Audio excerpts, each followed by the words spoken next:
গল্প শুরুর আগে আপনাদের কাছে একটি বিশেষ অনুরোধ, আমাদের চ্যানেল দ্য ওয়ান্ডার ইন বুকশেলফকে সাবস্ক্রাইব করুন। আপনাদের সহযোগিতা এবং ভালোবাসা আমাদের একান্ত কাম্য। ধন্যবাদ। বন্য প্রাণী হত্যা সম্পূর্ণরূপে আইনত দণ্ডনীয় অপরাধ।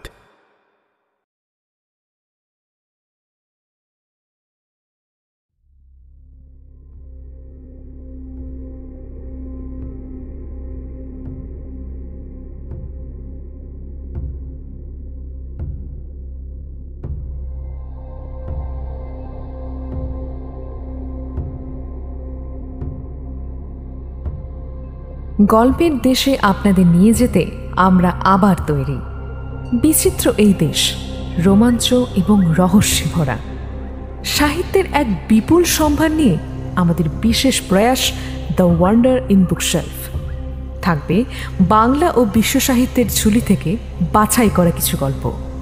আর আজ আপনারা শুনবেন শ্রী বিভূতিভূষণ বন্দ্যোপাধ্যায়ের লেখা উপন্যাস সুন্দরবনে ৭ বৎসর। উপন্যাসটি ১৯৫২ খ্রিস্টাব্দে প্রথম বইয়ের আকারে প্রকাশিত হয়।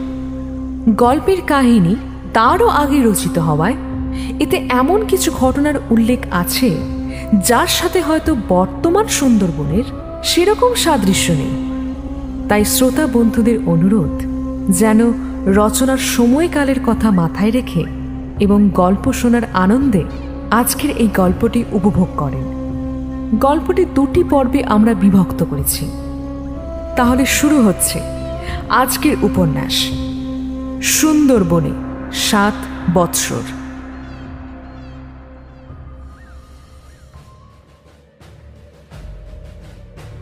শুনছেন সুন্দরবনে ৭ বৎসর। আগের পর্বে আপনারা শুনেছেন আরে আরে পচরা সমুদ্রে চলে এসছে। তাড়াতাড়ি চো।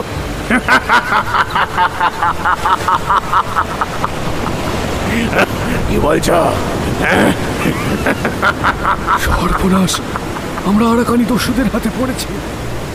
জলে ডুবে মরতে হয় সেও ভালো, তবু তোমাদের সঙ্গে আমি যাব না। চোর ডাকাতের সঙ্গে একসাথে থাকার থেকে আমার মরাও ভালো। এই যে সুন্দরবন, এখানে জলে কুমির, ডাঙায় বাঘ, সে কথা কি জানো না? চলো রাত্রে একটা কাজ করে আসি, বাঘ মারবো। আরে বন্দুকটা ঠিক করে দাঁড়াও, যদি গুলি নাকে না লাগে আর আমাদের দিকে তেড়ে আসে তবে আর রক্ষে থাকবে না। বড় অজগর সাপ এখান দিয়ে চলে গিয়েছে, বুঝলে? তুমি কে বাবা? সাপ, বড় সাপ। না না না। শুনছেন সুন্দরবনে ৭ বৎসর, দ্বিতীয় তথা অন্তিম পর্ব।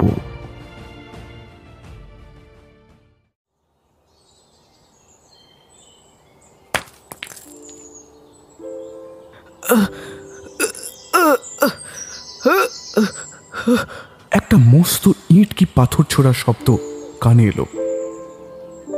মনু বোধ হয় সেই কাল সর্পের দিকে ছুঁড়ে মারল। তারপর আমার কাছে ছুটে এসে বলল, ভাই ভাই ভাই, কামড়েছে নাকি? কামড়েছে? কোথায়?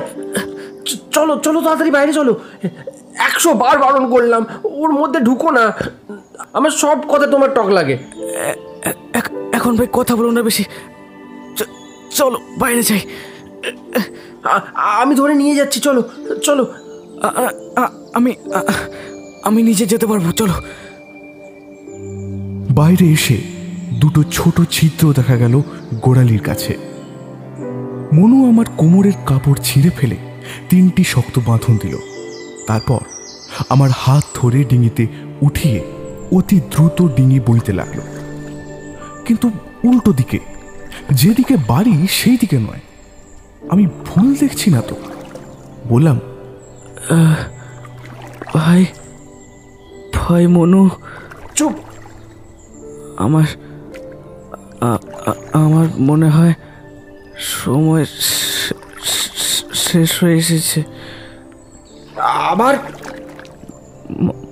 মার সঙ্গে আর দেখা হলো না ভাই, আর দেখা। তুমি আমার বড় বন্ধু ছিলে। আবার বকে, চুপ। আমার মনে হলো আমরা উল্টো দিকে চলেছি। ও কোথায় চলেছে পাগলের মতো এই অন্ধকারের মধ্যে দিয়ে? একটা জায়গায় ডিঙি রেখে সে আমাকে নামিয়ে নিল। জঙ্গলের মধ্যে একটা ফাঁকা জায়গায় গোলপাতার ছাওয়া একখানা কুটির।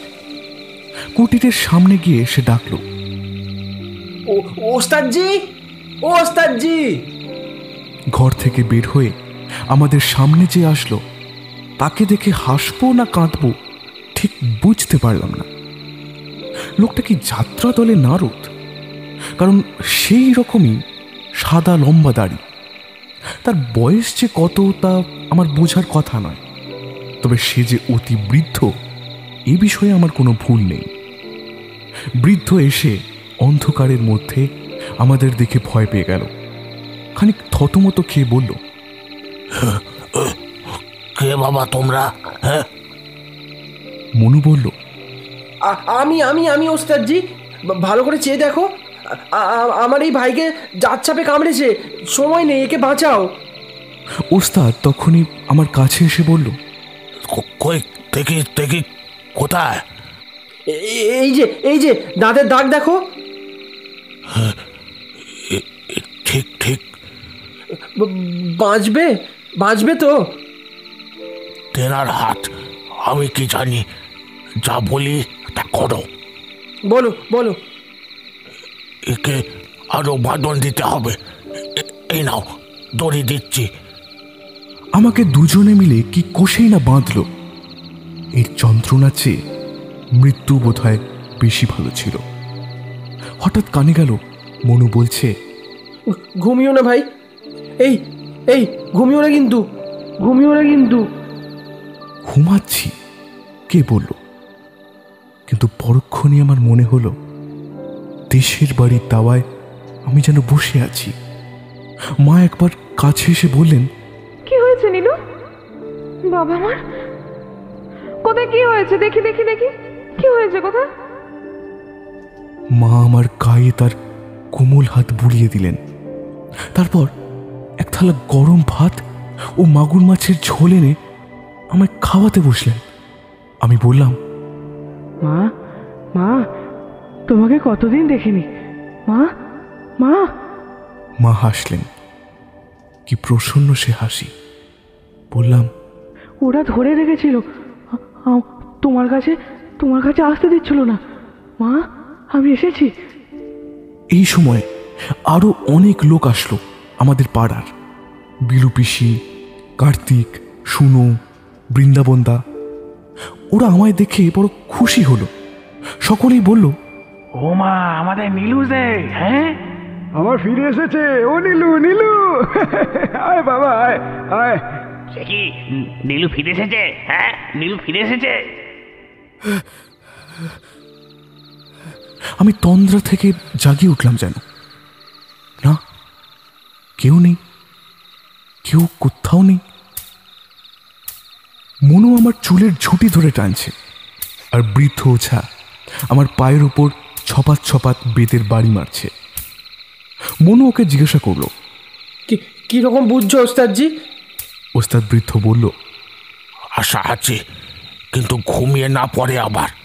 ঘুমোলে চলবে না, নয়তো ঘুমের মধ্যেই মারা যাবে। তারপর আমাকে ডেকে বলল, এই জল তেষ্টা পাচ্ছে?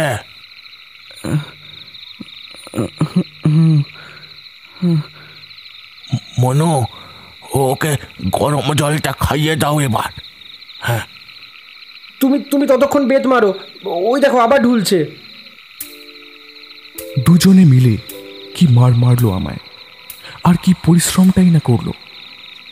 ছেলের জন্য বাবা যেমন কষ্ট ও চেষ্টা করে, বৃদ্ধ ওঝা তার চেয়ে একটু কম কষ্ট আমার জন্য করেনি। মনু বলল, ওস্তাদজি, এবার কি মনে হয়? হয়ে গেল। শেষ হয়ে গেল? আমাদের কাজ শেষ হলো? বেঁচে গেল তো? অলবাত। বেলা হলো, গাছের মাথায় সূর্যের রোদ পড়েছে, বসন্ত বৌরি পাখির ডাক শোনা যায় বনের মধ্যে।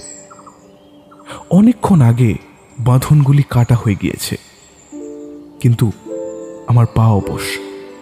কোষে বাঁধার ফলে আমার পা আড়ষ্ট, হাঁটবার উপায় নেই।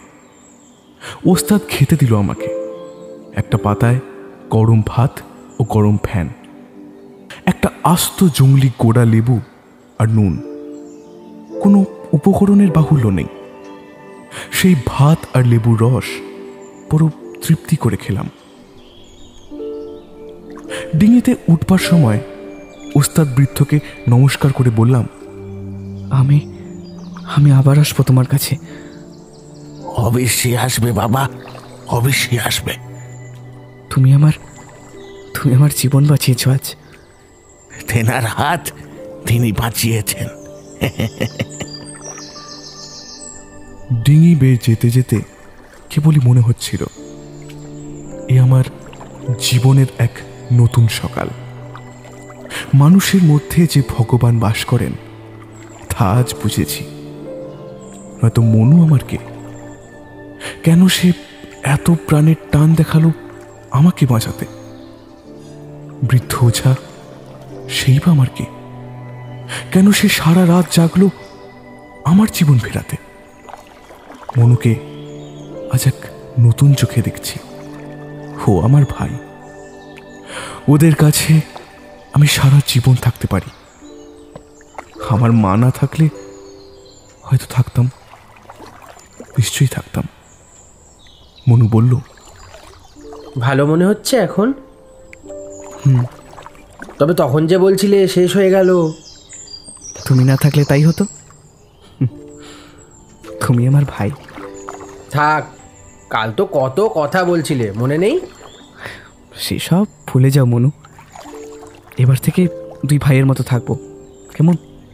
মনু মুচকি হাসল, তারপর বলল, তবে একটা কথা। কি? বাড়ি গিয়ে এসব কথা কিন্তু বলতে পারবে না আমার মা বাবাকে, কেমন? বেশ, তুমি যা বলবে ভাই। বললাম তো, তুমি আজ থেকে আমার সত্যিকারের ভাই। ইতিমধ্যে শীতকাল পড়ল। জঙ্গলের মধ্যে বর্ষার কাদা অনেকটা শুকিয়ে আসলো। পশর নদীর দুই ধারের ছোপে পেতনি পোতার সাদা ফুল পেঁচা তুলোর রাশির মতো শোভা পেতে লাগলো। এই সময় মনুর বাবা দেখি বজরা সাজিয়ে অস্ত্রশস্ত্র নিয়ে রোজই কোথায় বের হয়ে যায়, তারপর অনেক রাত্রিরে ফেরে। আমাদের ঘরে অনেক কাপড় চোপড়, খাবার জিনিস আর ধরে না। একদিন মনুকে বললাম কথাটা। মনু বলল, ভাই, আমাকেও তো বড় হলে ওই করতে হবে, বাবাকে বারণ করবো কেন? দেখো, তুমি আমার ভাইয়ের মতো, তোমাকে আমি ভালো পথে নিয়ে যেতে চাই। তা হবে না, বাবা যা বলেন তাই হবে। তবে একটা কথা। কি? বাবা বলছিলেন এবার নাকি পুলিশের ভয় বাড়ছে, এ কাজ আর চলবে না। তবে কি করি বলো তুমি? আমি পথ বলে দিতে পারি, তবে সে কথা কি তোমার বাবা শুনবেন? তুমি লেখাপড়া শেখো মনু। কানাইডাঙ্গায় ডাক্তারবাবু যে স্কুল খুলেছেন সেখানে ভর্তি হও। বেশ, তুমি তুমি বলো বাবাকে তাহলে। বেশ, আমি বলবো না হয়। নিবারণ আমাদের নিয়ে মাছ ধরতে যেত রোজই দুপুরের পর। এদিনও আসলো, বলল, একটা জিনিস তোমাকে দেখাবো, চলো। কি বলছিলে? ফাঁদে নাকি বাঘ পড়ে না? বললাম, পড়েছে নাকি? চলো দেখবে। দূর থেকে দেখলাম 4-5খানা ডিঙি পশর নদীর দিকে চলছে। আমাদের ডিঙিও সেগুলির পিছনে পিছনে চলল। নিবারণকে জিজ্ঞাসা করে জানলাম ওরা মাছ ধরতে চলেছে। পশর নদীর মধ্যে গিয়ে দেখি সেখানে আরও অনেক জেলে ডিঙি ওরা ডাঙায় নেমে রান্না করে খাচ্ছিল। আমরা জাল ফেলতেই মস্ত বড় একটা দয়ে ভাঙন মাছ জালে আটকালো। মাছটার ওজন প্রায় আধমনের ওপর তো বটেই। দয়ে ভাঙন সামুদ্রিক মাছ। এতদিন এদের সাথে থাকবার ফলে আমি এই মাছ খুব ভালোই চিনেছিলাম। খেতেও খুব সুস্বাদু। অন্য সামুদ্রিক মাছ আমার মুখে রুচত না, কেবল এই মাছ ছাড়া। কিন্তু বিপদ ঘটল মাছটা ডিঙিতে তুলতে গিয়ে। হঠাৎ ডিঙি কাত হয়ে গেল। কিভাবে পা পিছলে আমি জলে পড়ে গেলাম, আর সঙ্গে সঙ্গেই সেই মস্ত মাছটা আমার দিকে তাড়া করে আসলো। দয়ে ভাঙন মাছ মানুষকে তাড়া করে কখনো শুনিনি। চিৎকার করতেই নিবারণ দাঁড় তুলে মাছটার গায়ে এক ঘা মারল, আর সেটা একবার ঝাপটা মারতেই জলের দড়ি ছিঁড়ে গেল। মাছ এসে আমার হাঁটু কামড়ে ধরল। আমি ডিঙির কানা ধরতে চেষ্টা করলাম, কিন্তু নাগাল পেলাম না। মাছটার টান এবং ভাটার টান মিলে আমাকে ডিঙি থেকে দূরে নিয়ে ফেললো। একবার এক ঝলক নোনা জলের খাবি খেয়ে আমি বুঝলাম এই মাছ আমাকে জলের তলায় নিয়ে যাওয়ার চেষ্টা করছে। দূর থেকে ডাঙার লোকগুলো হাঁকাহাঁকি শুরু করেছে। একজন দূর থেকে ওই ব্যাপার দেখে এইদিকে ডিঙি বেয়ে দ্রুত আসছিল। এইভাবে প্রায় 1টা মিনিট কাটলো। পরের মিনিটে মনে হলো আমি একটা অন্ধকার অতল স্পর্শ গুহার দিকে চলেছি, আর গুহাটা ক্রমশ যেন বড় হচ্ছে, ক্রমশ আমাকে যেন গিলে খেতে আসছে। অনেক লোক মিলে কোথায় যেন চিৎকার করছে শুনলাম। তারপর আমি নিজের চেষ্টায় গুহা থেকে জোর করে মাথা উঁচিয়ে আবার দেখি সামনে বিস্তৃত পশুর নদী, ওপারে সবুজ গোল গাছ ও হেতাল ছোপের সারি। অস্পষ্ট দেখতে পাচ্ছি দূরের তটরেখা। নদীর বুকে রোদ চিকচিক করছে। কি একজন বলে উঠল, বেঁচে আছে, বেঁচে আছে, আরে আসো এখানে, বেঁচে আছে। আমি আশ্চর্য হয়ে ভাবলাম, কে বেঁচে আছে, কার কথা বলছে ডিঙির লোকেরা? অমনি আবার বুঝলাম মাছটা আমাকে একটা প্রবল ডানার ঝাপটা মেরে অবশ করে ফেলবার চেষ্টা করলো। আমার হাঁটু তখন মুক্ত। যে কারণেই হোক মাছটা আমাকে ছেড়ে দিয়েছে। এবার কামড়াবার আগেই আমাকে ডিঙিতে উঠতেই হবে। জলের জানোয়ার জলে বাঘের মতো শক্তি ধরে। আমি সেখানে অসহায়। আমি সাঁতার দিয়ে ডিঙি দিয়ে আসার চেষ্টা করতেই একটা ভীষণ ডানার ঝাপটা খেলাম। এবারের ঝাপটায় আমার সারা দেহ যেন অবশ হয়ে গেল। আমি 2 পা জলের উপর ভাসিয়ে জল ঠেলে ডিঙির কাছে আসতে চেষ্টা করলাম। অনেকগুলো হাত একসঙ্গে আমাকে টেনে ডিঙির ওপর তুলে নিল। ডিঙির ওপর উঠতেই আমি হাঁটুর নিচে এক তীব্র যন্ত্রণা অনুভব করলাম।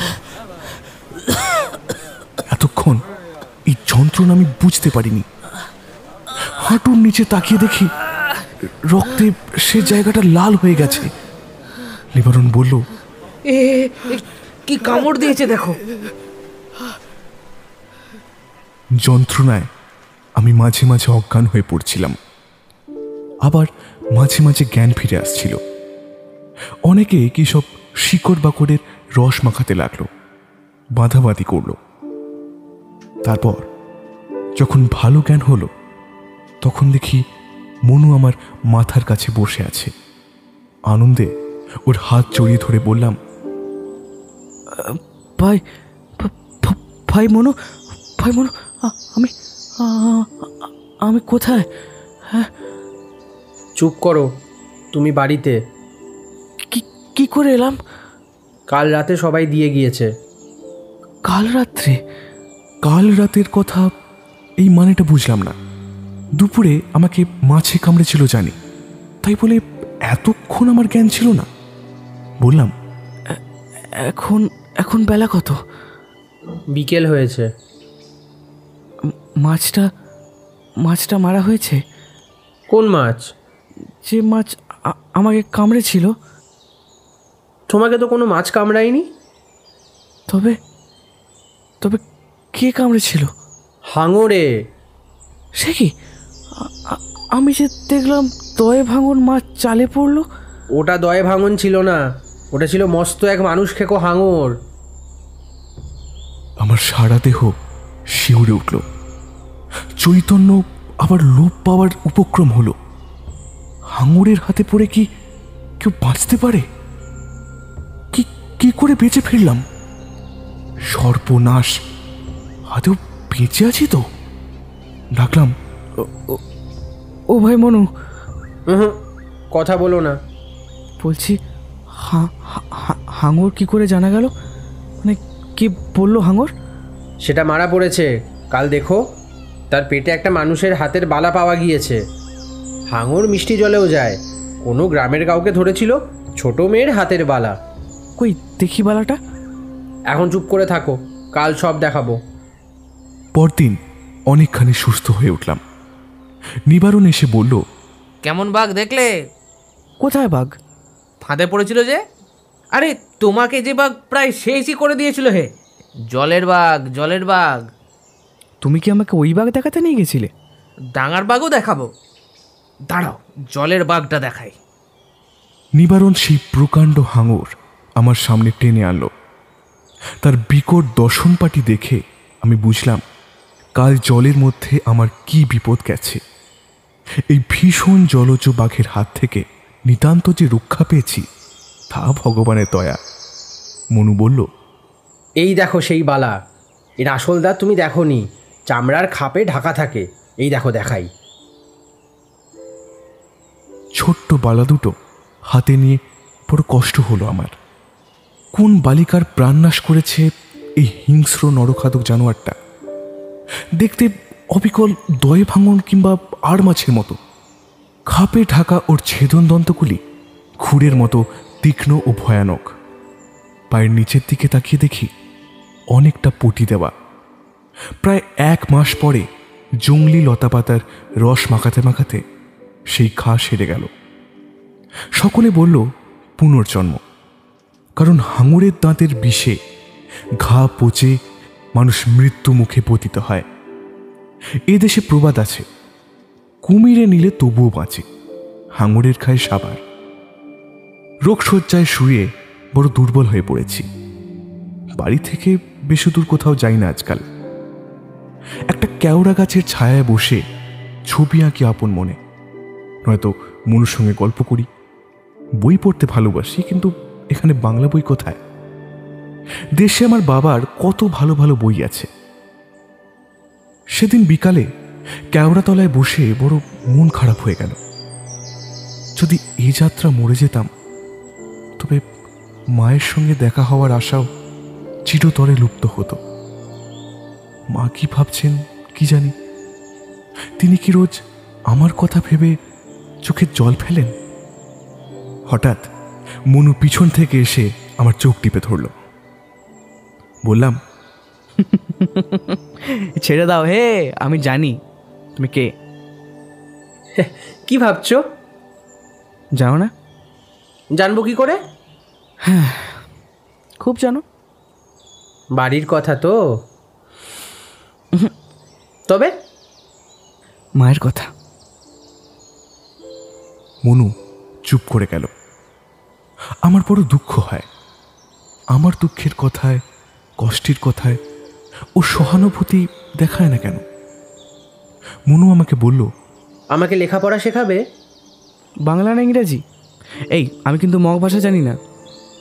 কত গল্প হলো দুজনে, সবই ভালো, কিন্তু বাড়ির কথা বললেই মনু চুপ করে যায়। কিছুক্ষণ বসে সে চলে গেল। তারপরে একটা আশ্চর্য ব্যাপার ঘটে। আমার পিছন থেকে কে এসে আমার মাথায় হাত দিল। চমকে পিছনে ফিরে দেখলাম সেদিনকার বনবিবি তলার সেই মা। আমার হাতে এক ছড়া পাকা কলা ও 4টি বড় মুড়ির মোয়া দিয়ে বললেন, তোমার জন্য এনেছি, খাও। আমি সব শুনলাম নিবারণের কাছে, তোমায় নাকি হাঙরে ধরেছিল। তা বাবা কিছু হয়নি তো? অবাক হয়ে মার মুখের দিকে চেয়ে বললাম, কোথায় দেখি, কোথায়? এই যে হাঁটুতে। আহা, কি সর্বনাশ! তিনি আমার পাশে বসে অনেক ভালো ভালো কথা বললেন। আমাকে কলা ও মুড়ির মোয়াগুলি সবই খাওয়ালেন। আমার নিজের মা আজ এখানে থাকলে ঠিক হয়তো এরকমটাই করতেন।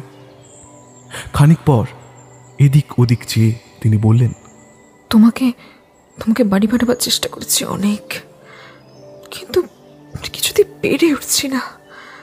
আসলে এদের সবাইকে লোকে ভয় করে কি না। আমি বললাম, কি চেষ্টা করেছেন? ডিঙি ভাড়া করে তোমাকে পাঠাবার চেষ্টা করেছি, কিন্তু কেউ যেতে চায় না, বিশ্বাস করো। দেখুন, দরকার নেই এখন। আপনার কোনো বিপদ হয় সেটা আমি চাই না। আচ্ছা আচ্ছা, কতদিন হলো এসেছো তুমি এখানে? প্রায় 3 বছর হয়ে গিয়েছে। 13 বছর বয়সে এনেছিল, এখন আমার বয়স 16। আহা গো, কি করে আছেন তোমার মা? তোমার তোমার যেতে ইচ্ছে হয়তো খুব। অনেক সয়ে গিয়েছে এখন, আপনাকেই মা বলে ডাকি। তিনি হেসে আমার মাথায় হাত দিয়ে আদর করলেন। আমার জন্য আবার খাবার নিয়ে আসবেন বললেন। তুমি কি খেতে ভালোবাসো? আমার মুড়ির মোয়া আর মাছের তরকারি। বেশ, আমি ভালোভাবে তরকারি রান্না করে তোমাকে খাওয়াতে আসবো, কেমন? মা চলে গেলেন।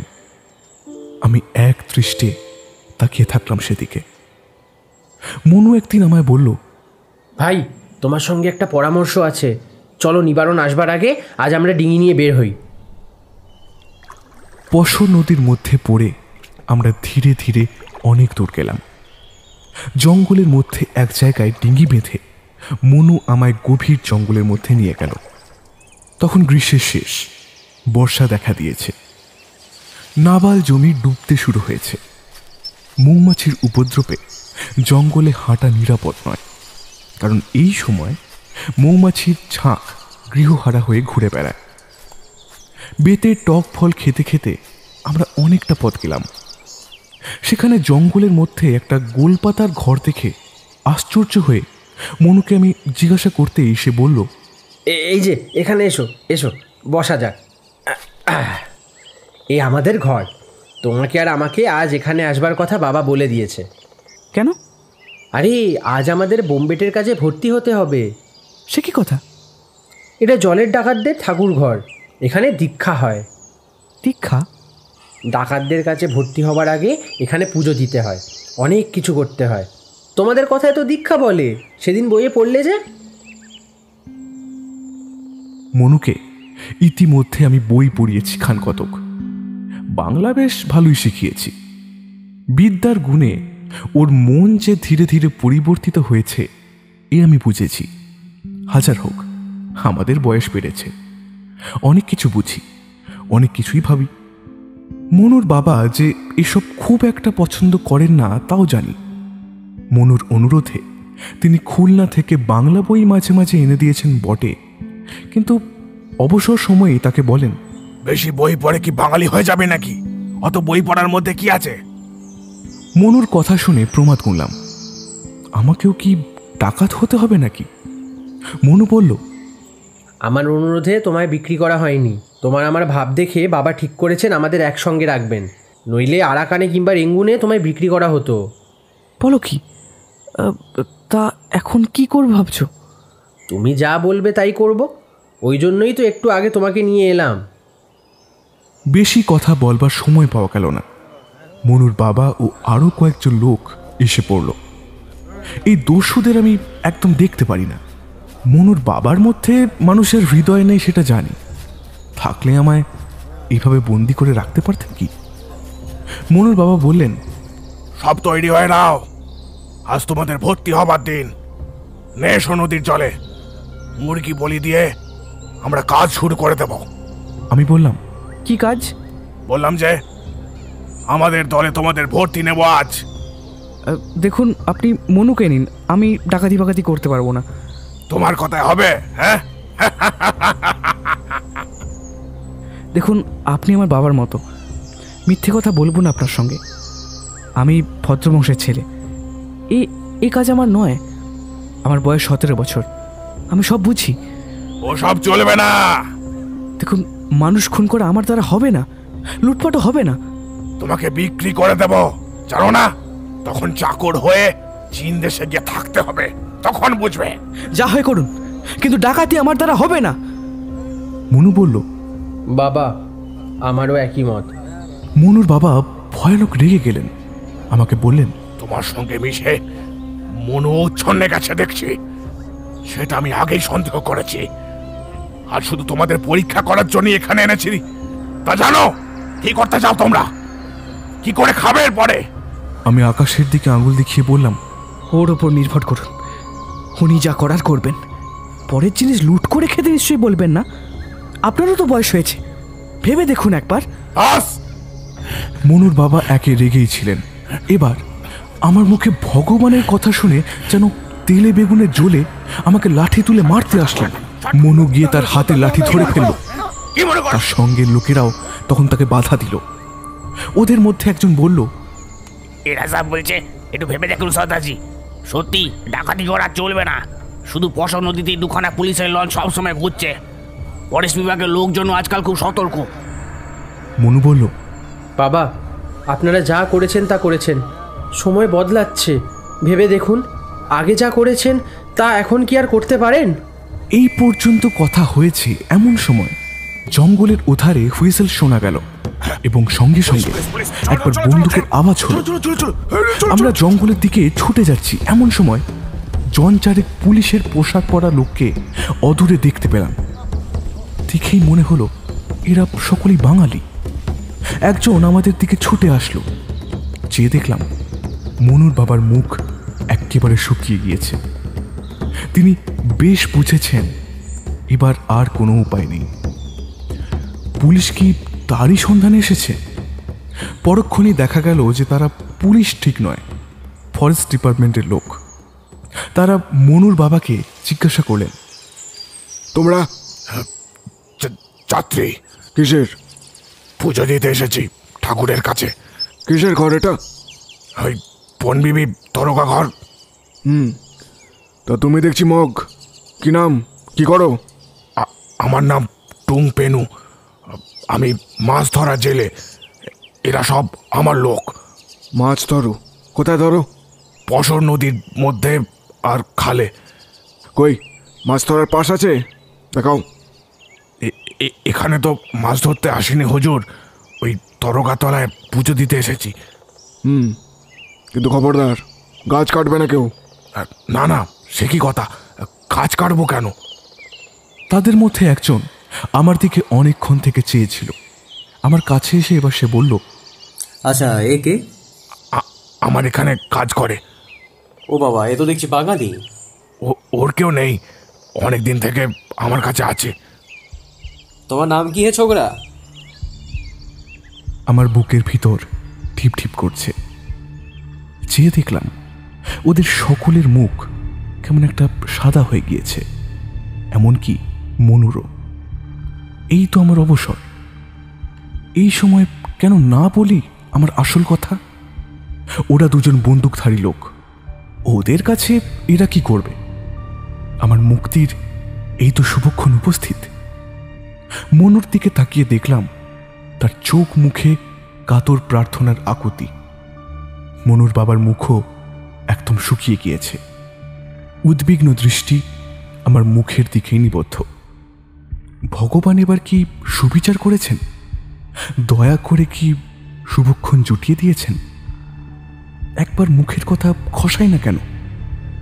কিন্তু পরক্ষণই ভাবলাম এও তো এক প্রকারের বিশ্বাসঘাতকতা। মনুকে আমি নিজের ভাই বলে ডাকি, তার বাবাকে এভাবে ধরিয়ে দিলে আমার ভালো হবে ঠিকই, কিন্তু ওদের তো সর্বনাশ হবে। মনু তো কোনো অপরাধ করেনি, সে তো নিতান্ত বালক। আর তার বাবা যা করেছেন সেটাতে সে কিভাবে তাকে বাধা দিতে পারত? এসব চিন্তাভাবনা চোখের নিমেষে মনের মধ্যে করে ফেললাম। ভাববারে আর সময় কই, বড় হয়েছি, আগের চেয়ে অনেক কিছু বুঝি।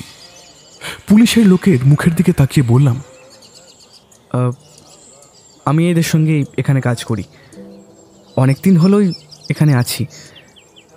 অফিসার বলল, আচ্ছা, তোমার কেউ নেই আর? না, কেউ নেই। আচ্ছা ঠিক আছে, যাও, তবে গাছ যেন কাটা না পড়ে। ওরা সবাই একযোগে চলে গেল। মনুর বাবা আমার কাছে এসে এবার আমার দিকে খানিকক্ষণ চেয়ে দেখল, তারপর আমার পিঠ চাপড়ে দিয়ে বলল, সাবাস ছেলে, সাবাস, বাহ বেটা, বাহ বাহ। মনু আমার হাত দুখানা ব্যগ্রতার সাথে জড়িয়ে ধরল। সঙ্গের দু একজন লোক বলল, খুব ভালো ছেলে, খুব ভালো ছেলে, খুব ভালো ছেলে। সত্যি কি ভালো, কি ভালো ছেলে, কি ভালো। মনুর বাবা আমার ও মনুর দিকে তাকিয়ে বললেন, বসো, বসো এখানে। আমি আজ বড় বিপদে পড়ে গিয়েছিলাম একটা কাঁচা কাজ করবার জন্য। এমন কাঁচা কাজ জীবনে কখনো করিনি। জীবনটাই চলে যেত আজ। এই ছোকরা আজ আমাদের সকলের প্রাণ বাঁচিয়েছে। যে আমার বন্দি, তাকে নিয়ে দিনমানও কখনো একসাথে বের হয়নি। আজ প্রথম বের হয়েছিলাম। নীলু বড় ভালো ছেলে, তাই আজ আমরা সবাই বেঁচে গেলাম। চলো চলো, আজ বাড়ি যাই। তারপর আমার দিকে তাকিয়ে বললেন, নীলু, বলো কি খেতে চাও, বলো। বড় মাছ না খাসির মাংস, বলো। আমার মনের মধ্যে একটি অপূর্ব ভাব এসেছে তখন। খাওয়া অতি তুচ্ছতার কাছে। বললাম, যা হয় খাওয়াবেন, সেটা বড় কথা নয়, কিন্তু আমার দুই একটি কথা শুনবেন দয়া করে। আমি মনুকে ভাইয়ের মতো দেখি, এই মুখের কথা নয়, তা তো দেখলেন। মনুর বাবা খাড় নেড়ে বললেন, না না না, আগে বলো কি খাবে। বড় মাছ না খাসির মাংস, বলো। বেশ, খাসির মাংস। বেশ বেশ, আমি এক্ষুনি জোগাড় করে আনছি। তুমি আর মনু বাড়ি যাও, তোমাদের সঙ্গে কথা আছে। আমাকে সন্ধ্যার পর মনুর বাবা তার কাছে ডাকলেন। আমি কোনো কথা না বলে চুপ করে থাকলাম। মনুর বাবা বললেন, দেখো, আজ তোমার কাজে আমি বড় সন্তুষ্ট হয়েছি। তুমি আমাদের আজ পুলিশে না ধরিয়ে দিয়ে একটা অদ্ভুত কাজ করেছ। তুমি যা খেতে চাও, অর্থাৎ খাসির মাংস, কাল সকালে তোমাকে খাওয়াবো, কেমন? আমি মাথা নিচু করে বললাম, আমাকে মুক্তি দিন। সে তো তুমি আজ নিজের ইচ্ছাতেই যাওনি। তোমাকে আমি আজই ছেড়ে দিতাম, কিন্তু মনও তোমাকে বড় ভালোবাসে, তাই ভেবেই পিছিয়ে যাচ্ছি। ও লেখাপড়া যদি একটু হয়, তবে এ কাজ বন্ধ করে দেব। জানো, পুলিশ বড় পিছনে লেগে আছে। এ কাজ আর চলবে না। আমাকে এখন কি করতে বলেন? তোমাকে আমি ছেড়েই দিলাম। যেখানে খুশি যাও, যা ইচ্ছে হয় আমাকে বলো। যা খেতে চাও আমি তোমাকে খাওয়াবো, কিন্তু একেবারে চলে যেও না। তুমি আমার ছেলের মতো। তুমি চলে গেলে আমাদের বড় কষ্ট হবে বাবু। আর আমার ছেলেটা, আমার মনুকে তুমি একটু মানুষ করে দাও। আমি চুপ করে থাকলাম। এই জীবন আমার বেশ লাগছিল। বদ্ধ জীবনের থেকে অনেক ভালো। দিনে দিনে এই জীবনকে আমি বড় ভালোবেসে ফেলেছি। কেবল ভাবি, মা কেমন আছেন, কিভাবে আছেন। সেদিন বসে বসে অনেক কিছু ভাবলাম। বাড়ি তো যাবই, কিন্তু এই জীবনের সঙ্গে বন্ধন ছিন্ন হয়ে যাবে। এই জীবনে আর ফিরতে পারবো না। তার চেয়ে আর কিছুদিন যদি থেকে যাই। মনুর উপর কেমন একটা মায়া পড়েছে। হঠাৎ ছেড়ে গেলে সে তো কষ্ট পাবে। মনুকে নিয়ে বিকেলে বের হলাম। এক জায়গায় একটা গাছের গুঁড়ির মধ্যে কি একটা পাখি বাসা বেঁধেছিল। মনু আমাকে দেখাতে নিয়ে গেল। আমি বললাম, ওর মধ্যে হাত দিও না, জানো সাপ থাকে। সে আর আমাকে শিখিয়ে দিতে হবে না, মনে নেই সেই সাপের কথা? মনে নেই আবার? কথা শেষ হতে না হতেই মস্ত বড় একটা গোখরো সাপ গাছের খোড়লের ভিতর থেকে ফোঁস করে উঠল।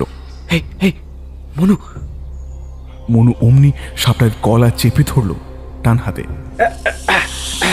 ধরেছি। সাপটা তার হাতে প্যাঁচ দিয়ে চড়াতে লাগলো।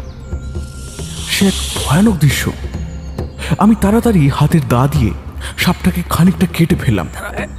তাতে সে এমন চোট করতে লাগলো যে মনু তার মুখ আর চেপে রাখতে পারল না। মনুর হাতের ওপর আমিও জোর করে চেপে ধরলাম। ইতিমধ্যে বিপদের উপর আরো বিপদ। কোথা থেকে আর একটা সাপ দেখি আমাদের দুজনের মাথার উপর দুলছে। ডালে তার লেজ আটকানো। আমি চিৎকার করে উঠলাম, মনু আরেকটা আরেকটা। কিন্তু সাপটা আমার কাছেও আসলো না। ক্রমে দূরে সরে যেতে লাগলো এবং থুতুর মতো কি একটা জিনিস আমাদের দিকে জোরে জোরে ফেলতে লাগলো। মনু বলল, এই সাবধান সাবধান, চোখ ঢাকো চোখ ঢাকো, চোখ অন্ধ হয়ে যাবে একেবারে। আমি চোখ ঢাকলে মনু মারা পড়ে। মনুও চোখ ঢাকতে পারে না। চোখ অন্যদিকে ফিরিয়ে যতদূর সম্ভব চোখ বাঁচাচ্ছি। মনুকে বললাম, খুব সাবধানে, চোখ সামলে। সাপের থুতু লাগছে আমার ঘাড়ে, আমার মাথার চুলে, কানের পাশে। চোখ ভয়ে তাকাতে পারছি না। মনুরও নিশ্চয়ই সেই অবস্থা। প্রায় মিনিট 10-12 এই অবস্থায় কাটল। সাপের থুতু বৃষ্টি হয়ে যেন আর থামে না। চেয়ে দেখতে ভরসা পাচ্ছি না। সাপটা আমাদের কাছে আসছে না দূরে যাচ্ছে, কিছুই বুঝতে পারছি না। আমাদেরও সেখান থেকে চলে যাবার কোনো উপায় নেই। সাপটা একটা কেয়া ঝোপের মধ্যে, যে একটুকু ফাঁক রয়েছে সেখানেই থেকে আমাদের দিকে থুতু ছুটছে। কেয়া কাটার মধ্যে সাপ হাতে জড়ানো অবস্থাতেই শেষে সন্তর্পণে ঢুকে গেলাম দুজনে। হাত পা কাটায় ছড়ে গিয়ে রক্তপাত হতে লাগলো। সেই কেয়া বনের মধ্যে দাঁড়িয়ে আমি সন্তর্পণে সাপটাকে পেঁচিয়ে কেটে 3 টুকরো করলাম, শোল কিংবা লোটে মাছের মতো। রক্তে মনুর কাপড় একেবারে ভেসে গেল। মরা সাপটাকে হাত থেকে খুলে ফেলে আমরা সন্ধ্যার সময় বাড়ি ফিরলাম। রাতে ভাত খাবার পর মনু আমাকে বলল, আরে আবার সেই গাছে খোরলে যেতে হবে এখন, চলো। আমি আশ্চর্য হয়ে বললাম, কেন? মজা আছে, চলো না। কি শুনি না, একবার বিপদে পড়ে আঁশ মেটেনি নাকি? আরে তা নয়, আমি ওখানে বিনা কারণে তখন যাইনি। কি কি কারণে বলো? সেবার তো প্রাণ যেতে বসেছিল। ওখানে সাপের মণি আছে। মণি? তা কি সাপ? সে আমি কি জানি, চলো না দেখাবো। সত্যিকারের সাপের মণি আছে তা তো আমি আগে কখনো শুনিনি। মনু আমাকে সেই অন্ধকার রাতে বনের মধ্যে কেয়া গাছের কাঁটার পাশে নিয়ে গিয়ে দাঁড় করালো। দুজনে তারপর সেই গাছটার ডালে উঠে বসলাম। আমি বললাম, এই মণি কই? কাছে উঠলে কেন? সাপ আমাদের গাছের তলা দিয়ে যাবে একটু পরে। কি সাপ? গোখরো বা অজগর, নিজের চোখেই দেখো। কিছুক্ষণ পরে ঘোর অন্ধকারে আমাদের গাছের নিচে একটা জোনাকির মতো কি জিনিস চলে ফিরে বেড়াতে লাগলো। স্নিগ্ধ স্থির আলো। জোনাকির মতো একবার জ্বলে একবার নিভে যায় না। মনু বলল, দেখেছ ওই যে? ওই নাকি? ওই তো। তোমার কি মনে হয়? বুঝতে পারছি না ঠিক। জিনিসটা অনেকক্ষণ নড়ে চড়ে বেড়ালো। তারপরে আমাদের গাছটা ঠিক নিচে এসে স্থির হয়ে রইল। কি জিনিস কিছুই বুঝতে পারলাম না। মনু বলল, সেই সাপটা। কোনটা? যেটা থুতু ফেলেছিল। তুমি কি করে জানলে? আরে আমি অনেক দিন থেকে দেখছি তো। খানিকটা এদিক ওদিক নড়ে চড়ে সেটা চলে গেল। আমরা আবার পরদিন সন্ধ্যের পর সেখানে গেলাম। সেদিনও সাপটা আসলো বটে, কিন্তু মনি নামাতে তাকে দেখলাম না। সে রাতেও আর কিছুই হলো না। পরের রাতেও সেরকমই গেল। এইভাবে আরো 2 দিন কাটল। মনু সেই রাতে বল্লম নিয়ে গিয়েছিল। বল্লম তুলে মারতে গেলে আমি ওর হাত ধরে বারণ করলাম। সাপের মণি আছে কিনা জানি না, শুনেছি এভাবে মণি সংগ্রহ করলে নাকি অমঙ্গল হয়। মনু ও আমি আবার ফিরে আসলাম। প্রায় দিন 10 পরে মনু একটা মরা সাপ আমাকে দেখালো। তার মাথার ওপর একটা সাদা অংশ। মনু বলল, এই দেখো মনি, কাল রাতে একা গিয়ে সাপটাকে মারি, আলো তখনই নিভে গেল। বুড়ো সাপের মাথায় এরকম আঁশ হয় রাত্রে জলে, একেই বলে সাপের মনি। সব সাপের হয় না, কোনো কোনো সাপে বুড়ো হয়ে গেলে এই আঁশ গজায়। আমাদের ছোট্ট গ্রামটি থেকে কিছু দূরে একটা জায়গা আছে, তার নাম মগের ট্যাঙ্ক। এখানে আমরা হরিণ মারতে এসেছি, নিবারণ, মনু ও আমি কখনো এখানে আসিনি এর আগে। হরিণ মারব বলে আমি আসিনি। আমি এসেছি এই জন্য যে এখানে সমুদ্রের শোভা দেখতে পাবো। মগের ট্যাঙ্ক একেবারে সমুদ্রের ধারে, খোলা জলের সমুদ্র নয়, একদম নীল উর্মিমুখর বিশাল সমুদ্র। মগের ট্যাঙ্কের ঘন সবুজ দীর্ঘ তৃণভূমির একেবারে নিচে। অনেক সময় জোয়ারের জল তৃণভূমি ছুঁয়ে থাকে। একটা বড় কেওড়া গাছে উঠে আমরা সকলে বসে আছি। সামনে 50 দূরে অকুল সমুদ্র।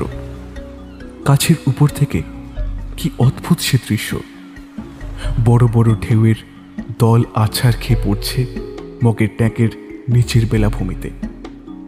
সাদা সাদা ফেনার ফুল ঢেউয়ের মাথায়।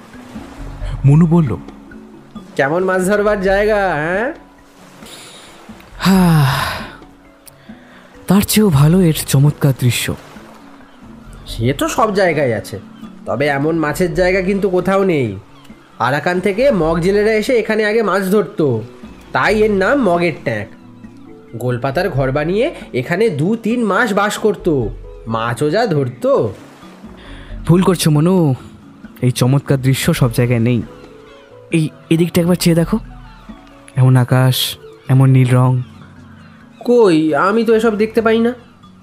খুব দেখতে পাও, দেখবার চেষ্টা করলে ঠিক দেখতে পাবে। দেখো। এমন সময় আর একটা নতুন দৃশ্য আমাদের চোখে পড়ল।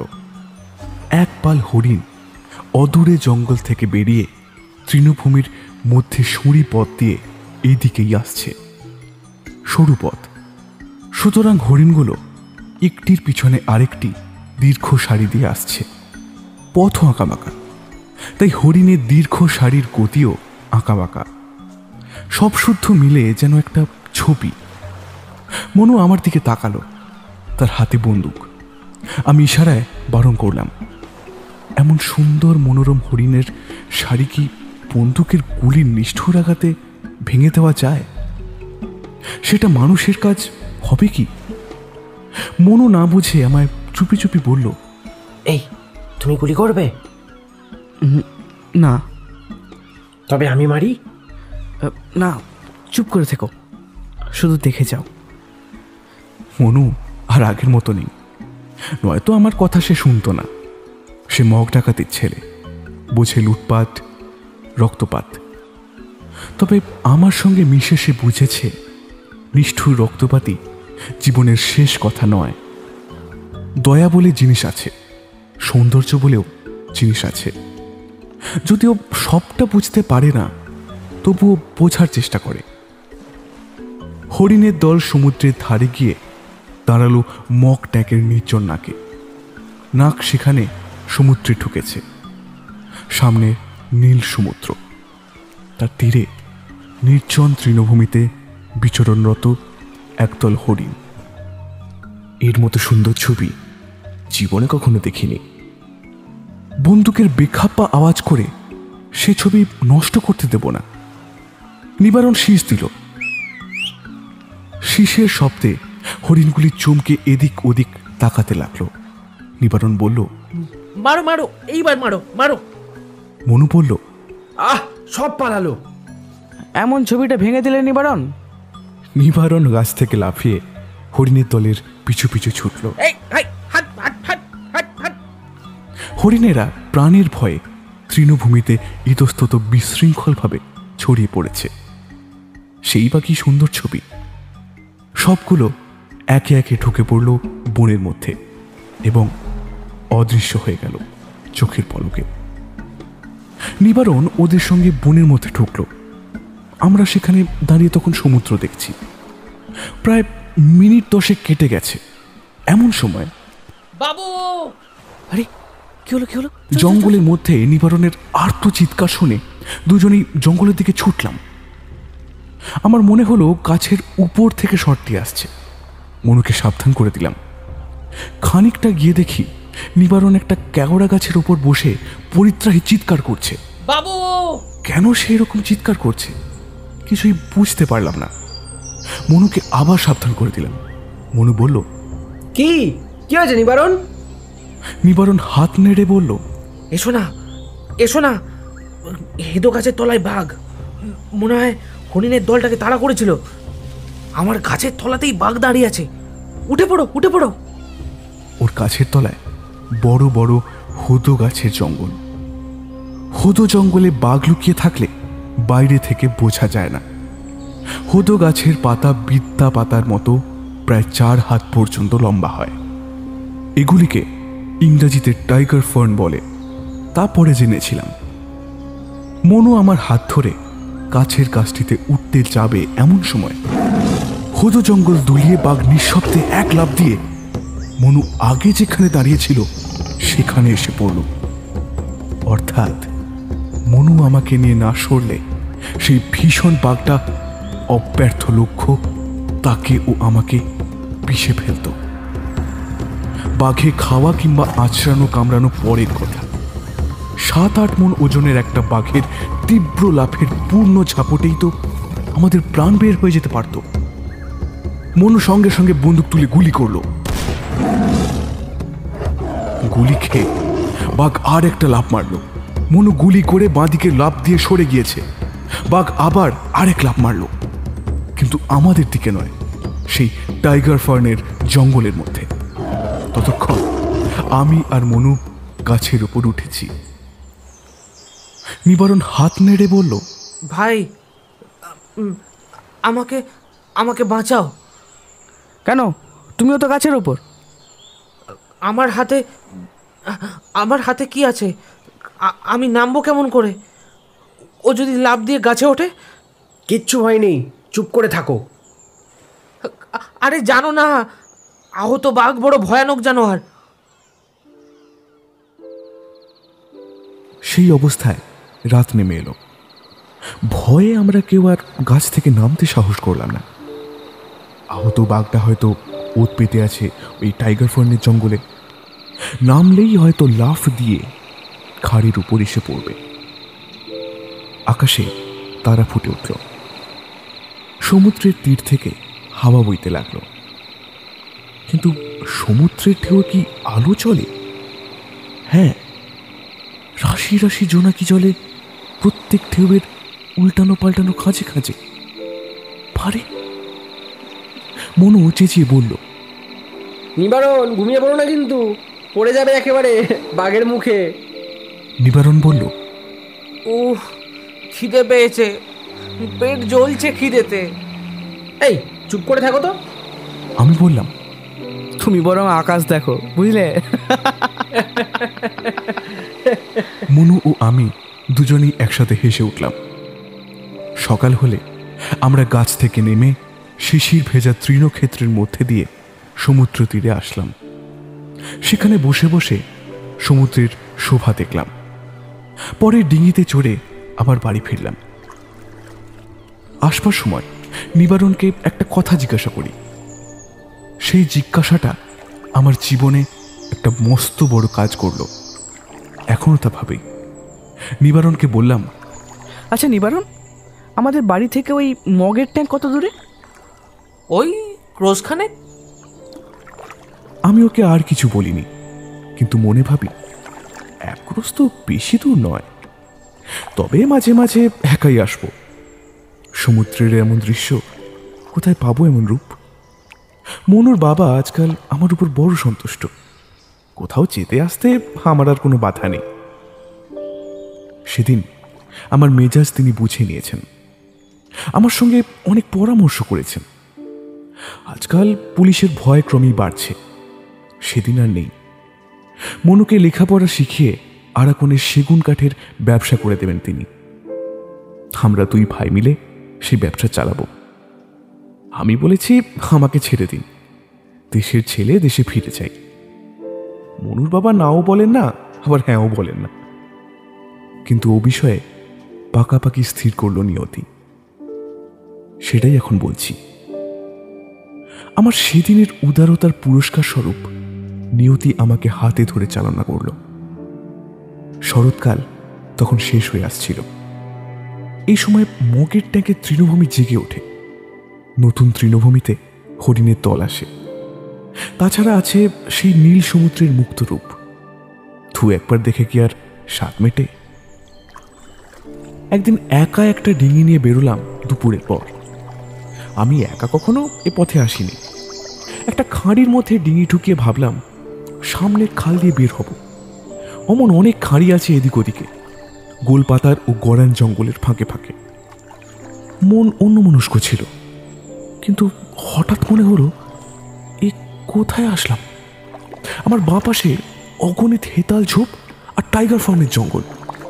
হেতাল গাছ দেখতে সরু খেজুর গাছের মতো, অমনি কাঁটাওয়ালা ঝাঁকড়া মাথা গাছ, তবে অত লম্বা বা মোটা হয় না। হেতাল ও টাইগার ফার্ম যেখানে থাকে, বাঘের ভয় সেখানে সব থেকে বেশি। ডিঙি ফেরানোর ভরসা হয় না এমন জনহীন পাড়। কোথাও থেকে যদি বাঘ এসে ঘাড়ে পড়ে। অনেক দূর এসে দেখি মস্ত বড় একটা নদীর মোহনার সামনে এসে পড়েছি। এটা কোন জায়গা ঠিক বুঝতে পারলাম না। যদি পশর ও শিবসার মিলনস্থল হয় তবে তো অনেক দূর এসে পড়লাম। মগের ট্যাঙ্কে যেতে হলে বাঁ দিকে ডাঙার কুলে যায় না কেন? তবে নিশ্চয়ই বের সমুদ্রের মুখে পড়ব। খানিকটা গিয়ে দেখি আর একটা বড় নদী এসে মোহনাতে মিশেছে। এ আবার কোন নদী? মাথা ঠিক রাখতে পারলাম না। পদে পদে বিচারে ভুল হতে লাগলো। কোথা থেকে কোথায় যাচ্ছি কিছুই বুঝতে পারলাম না। কেন? কি হচ্ছে? একটা লোক কি কোথাও নেই? হঠাৎ দেখলাম সন্ধ্যা হয়ে আসছে। বেশ খিদেও পেয়েছে। ফলের গাছের সন্ধানে চারিদিকে তাকালাম। গোল গাছের ফল খেতে ঠিক কচি তালের মতো, কিন্তু এ সময় একটাও চোখে পড়ল না। ভয় হলো। একা রাত্রে এই ডাঙায় নৌকা বেঁধে থাকা তো নিরাপদ নয়। অগত্যা নৌকা বাইতে লাগলাম। থামতে ঠিক ভরসা হলো না। নদীরও কি শেষ নেই? রাত আন্দাজ 4টের সময় অন্ধকারের মধ্যে দেখি দূরে আলো জ্বলা ঢেউ। আমার বৈঠার আলোড়নের জলেও জোনাকি জ্বলছে। এইবার সমুদ্রে এসে পড়েছি বুঝতে পারলাম। আমার সামনে অকল সমুদ্র, আর এগোবার রাস্তা নেই। ডিঙি নিয়ে সমুদ্রের মধ্যে গেলেই সাক্ষাৎ মৃত্যু। দিক দিশা তো এমনি হারিয়ে ফেলেছি, না হয় ভালো করেই হারাবো। শেষ রাতে চাঁদ উঠলে দেখলাম আমার পিছনের জঙ্গল যেন আরো বেশি ঘন। এখানে ডিঙি বাঁধতে ভরসা হয় না, কিন্তু উপায় বা কি? কি চমৎকার রূপ হয়েছে সেই গভীর রাতে, সেই ক্ষীণ চন্দ্রালোকিত অনন্ত সাগরের। দু চোখ ভরে দেখেও যেন ফুরোয় না। অদ্ভুত স্থানটি বটে। পিছনের জঙ্গলে বাঘ গর্জন তো একবার কানে গেল।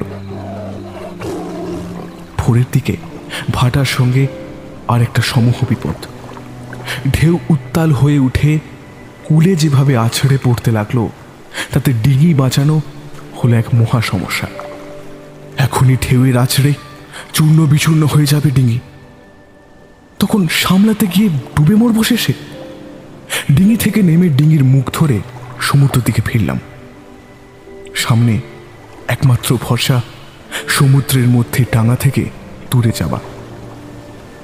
কিন্তু সমুদ্রের মধ্যে নিয়ে যাওয়া কি সোজা কথা? ভাটার টান অবশ্য খানিকটা সাহায্য করেছিল বটে। খানিক পরে মনে হলো সমুদ্রের নিচের কোনো সোঁতার মুখে পড়ে ডিঙি ক্রমাগত যেন বাইরের দিকেই চলেছে। এ আবার আরেক বিপদ। কি করি এখন, কি উপায়? দুবার নোনা জলের ঢেউ আছড়ে পড়ছিল ডিঙির ওপর। সেউতি দিয়ে জল ছেঁচছিলাম। ডুবো সোঁতার অস্তিত্ব এতক্ষণ বুঝতে পারিনি। মস্ত কি এক শুশুকের মতো সামুদ্রিক জানোয়ার আমার সামনে জলে ওলটপালট খেয়ে গেল। আমি নিরুপায় অবস্থায় বসেই থাকলাম। প্রতি মুহূর্তে মৃত্যুর জন্য প্রস্তুত আছি। সমুদ্রের কূল যেন আর দেখা যায় না। সুন্দরবনের কালো রেখা কোথায় মিশে গেছে। সামনে অনন্ত নির্জল রাশি। কোথায় চলেছি, কিভাবে চলেছি কিছুই জানি না। এবার সত্যি কি জীবন থেকে বিদায় নেবার সময় এসে গেছে? সম্ভবত দক্ষিণ পূর্ব দিকে চলেছি। সূর্যের অবস্থান দেখে তাই মনে হলো। তটরেখা অদৃশ্য হয়েছে বহুক্ষণ। তবে কি দক্ষিণ মেরুর দিকে চলেছি? শরীর ধীরে ধীরে অবসন্ন হয়ে আসছে। খিদে ততটা নয় যতটা তেষ্টায়। এইভাবে সারাটা দিন কেটে গেল। আবার সূর্যাস্ত দেখলাম। আবার আকাশে তারা ফুটল। মাথার উপর অগণিত নক্ষত্র খচিত আকাশ, নিচে অনন্ত সমুদ্র। মরণের আগে কি রূপই অনন্ত আমার চোখের সামনে খুলে দিলেন।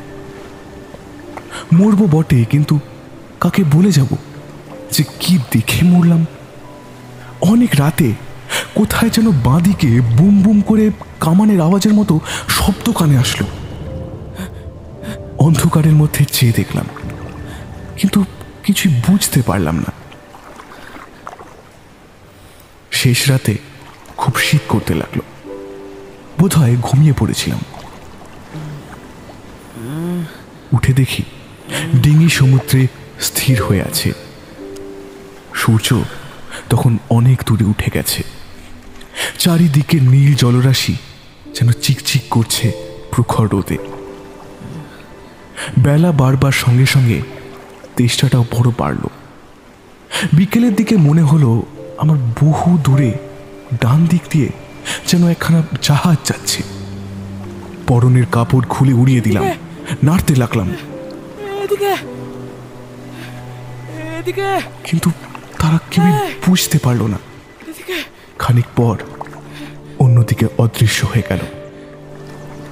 কি কুক্ষণে কাল বাড়ি থেকে যে বের হয়েছি, মনুর জন্য বড় কষ্ট হচ্ছিল। বারবার ওর কথাই মনে পড়ছিল।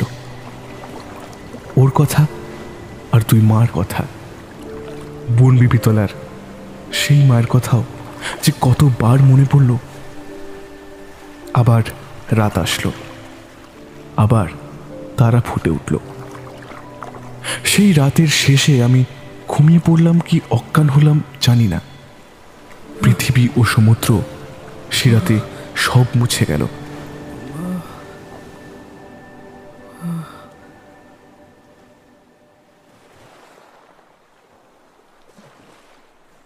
জ্ঞান হতে দেখি একটা কাঠের ঘরে শুয়ে আছি। কাঠের ঘর কি কাঠের বাক্স ঠিক বুঝতে পারলাম না। আমার পাশে একজন মুসলমান এসে বসে। আমি বললাম, আমি আমি আমি কোথায়? একজন বৃদ্ধ ব্যক্তি এসে আমার মাথার কাছে বসলো। তার দিকে চেয়ে মনে হলো এনাকে দেখতে ঠিক আমার বাবার মতো। আমার নাম জিজ্ঞাসা করলো চট্টগ্রামের ভাষায়। আমি কেন এভাবে সমুদ্রে ভাসছিলাম তাকে সব খুলে বললাম। চেয়ে দেখলাম একটা ছোট গ্রামের মধ্যে আমি একটা কাঠের ঘরে শুয়ে আছি। ওদের জিজ্ঞাসা করে জানলাম ওরা চট্টগ্রামের মুসলমান ছেলে। এই গ্রাম কোনো স্থায়ী বাসিন্দাদের গ্রাম নয়। মাছ আর সমুদ্রের ঝিনুক তুলতে এখানে বছরে 3 মাস এরা এসে বাস করে। এদের নৌকা কূলের অদূরে সমুদ্রে আমার নৌকা দেখতে পায়, তারপর এখানে আনে। আমি 4-5 দিনের মধ্যেই আবার সুস্থ হয়ে উঠলাম। সমুদ্রের মাছের ঝোল আর ভাত, এছাড়া আর কোনো খাবার সেখানে ছিল না। আমাকে তারা সঙ্গে নিয়ে আর একটা দ্বীপে গেল। দ্বীপের নাম কুমড়াকাটা। সেখানেও পাশাপাশি অনেকগুলো দ্বীপ আছে। সবগুলি জনহীন। মৎস্য শিকারীরা মাঝে মাঝে বসতি স্থাপন করে, তারপর আবার চলে যায়। একটা দ্বীপের নাম চাঁদডুবি, একটার নাম শাহজাদখালি। সব দ্বীপেই ভীষণ জঙ্গল।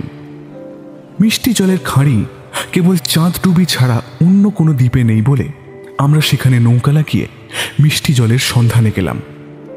ডাঙায় উঠে বাঁদিকে ছোট একটা বালিয়াড়ি, তার পিছনে ঘন জঙ্গল। জঙ্গলের কাজ আমি কিছুই চিনলাম না, শুধু কয়েক ঝাড় মুলি বাঁশ ছাড়া। এক জাতীয় বড় গাছে রাঙা ফুল ফুটেছিল। জিজ্ঞাসা করে জানলাম ওই গাছের নাম ছাপলাশ গাছ। জঙ্গলের মধ্যে ছাপলাশ আর মুলি বাঁশই বেশি। এই দ্বীপের সমুদ্র তীরে বালুকারাশির উপর কত ঝিনুক ও শাঁখের ছড়াছড়ি। তার একটু দূরে ঘন সবুজ বনভূমি, লতার ঝোপে কত কি অজানা বনফুল। এই চাঁদডুবি দ্বীপটি স্বর্গের মতো সুন্দর। একা কতক্ষণ দ্বীপের বালির চড়ায় বসে থাকি। সারাদিন এমনি বসে বসে নীল সমুদ্রের গান যদি শুনতে পাই তবে কোথাও যেতে চাই না। এমন সুন্দর নামটি কে যে রেখেছিল কে জানে। বনবেণু কুঞ্জের মধ্যে পাখি ডাকে, কেউ শুনবার নেই সে পাখির কলকুজন। যারা আসে তারা মাছ ধরতেই ব্যস্ত, পাখির ডাক শুনবার কান তাদের নেই। বাম দিকের বাঁশবনের তলা দিয়ে সুড়ি পথ মিষ্টি জলের খাঁড়ির দিকে চলে গেছে। জেলেদের পায়ে চলার চিহ্ন এ পথে সর্বত্র। আমি সে পথে একা একা অনেক দূর গেলাম, ঠিক যেন সুন্দরবনের একটা অংশ। তেমনি ঘন বন, তবে কেয়া গাছ ছাড়া সুন্দরবনের পরিচিত কোনো গাছ সেখানে দেখতে পেলাম না। এক জায়গায় দেখি অনেক জংলি গোড়া লেবুর গাছ, যেন কেউ লেবুর বাগান করে রেখেছে। সুন্দরবনেও এই লেবুর জঙ্গল অনেক জায়গায় আছে। জল নিয়ে জেলেরা চলে গেল। আমি এক জায়গায় লেবু বাগানের মধ্যে একটি আশ্চর্য বস্তু হঠাৎ আবিষ্কার করলাম। সেটি একটি ছোট কামান। এই কামানের গায়ে বাংলা অক্ষরে লেখা আছে কি সব, ঠিক পড়তে পারলাম না। একজনকে ডেকে বললাম, এই শোনো। কি বাবু? এই এটা কি? দেখতেই তো পাচ্ছস কামান। এইটা কি করে এলো এখানে? তা তো জানি না। জানতে ইচ্ছে করে না? জেনে কি দরকার বাবু? মিটে গেল। এদের কোনো কৌতূহলী নেই কোনো বিষয়ে। আমার ইচ্ছে হলো কামানটাকে সঙ্গে করে নিয়ে যাই, কিন্তু অত ভারী জিনিস একা আমার সাধ্য নয় বইবার। লোকটার সঙ্গে চলেই যাচ্ছিলাম, এমন সময় সে এমন একটা কথা বলল যাতে আমি থমকে দাঁড়িয়ে গেলাম। সে বলল, শুধু কি একটা কামান দেখছো বাবু? ওই জঙ্গলির মধ্যে গড় আছে, গড় ভেঙে পড়ি আছে। সে মস্ত বড় গড়। সে কি গড়? মানে ওই কেল্লা, এটাকে বলে চাঁদডুবির গড়। কত আশ্চর্য জিনিস এখানে ছিল, এখনো আছে। কত লোক কত টাকা পাইছে এখানে। গড়ের নিচের মধ্যে আমার গায়ের এক বুড়ো লোক সোনার পাত আর আগুড়ি আমলে সোনার টাকা পেয়ে খুব বড় লোক মানুষ হয়েছিল। হ্যাঁ, তবে বাবু ওতেও কিন্তু বিপদও আছে। কি বিপদ বাবু? ওতে বংশ থাকে না। বই গেল। তুমি ছেলে মানুষ তাই এমন বলছো, বড় হলি আর বলবি নিকো। তাছাড়া কি তাছাড়া? ওই অপদেবতার ভয় বাবু।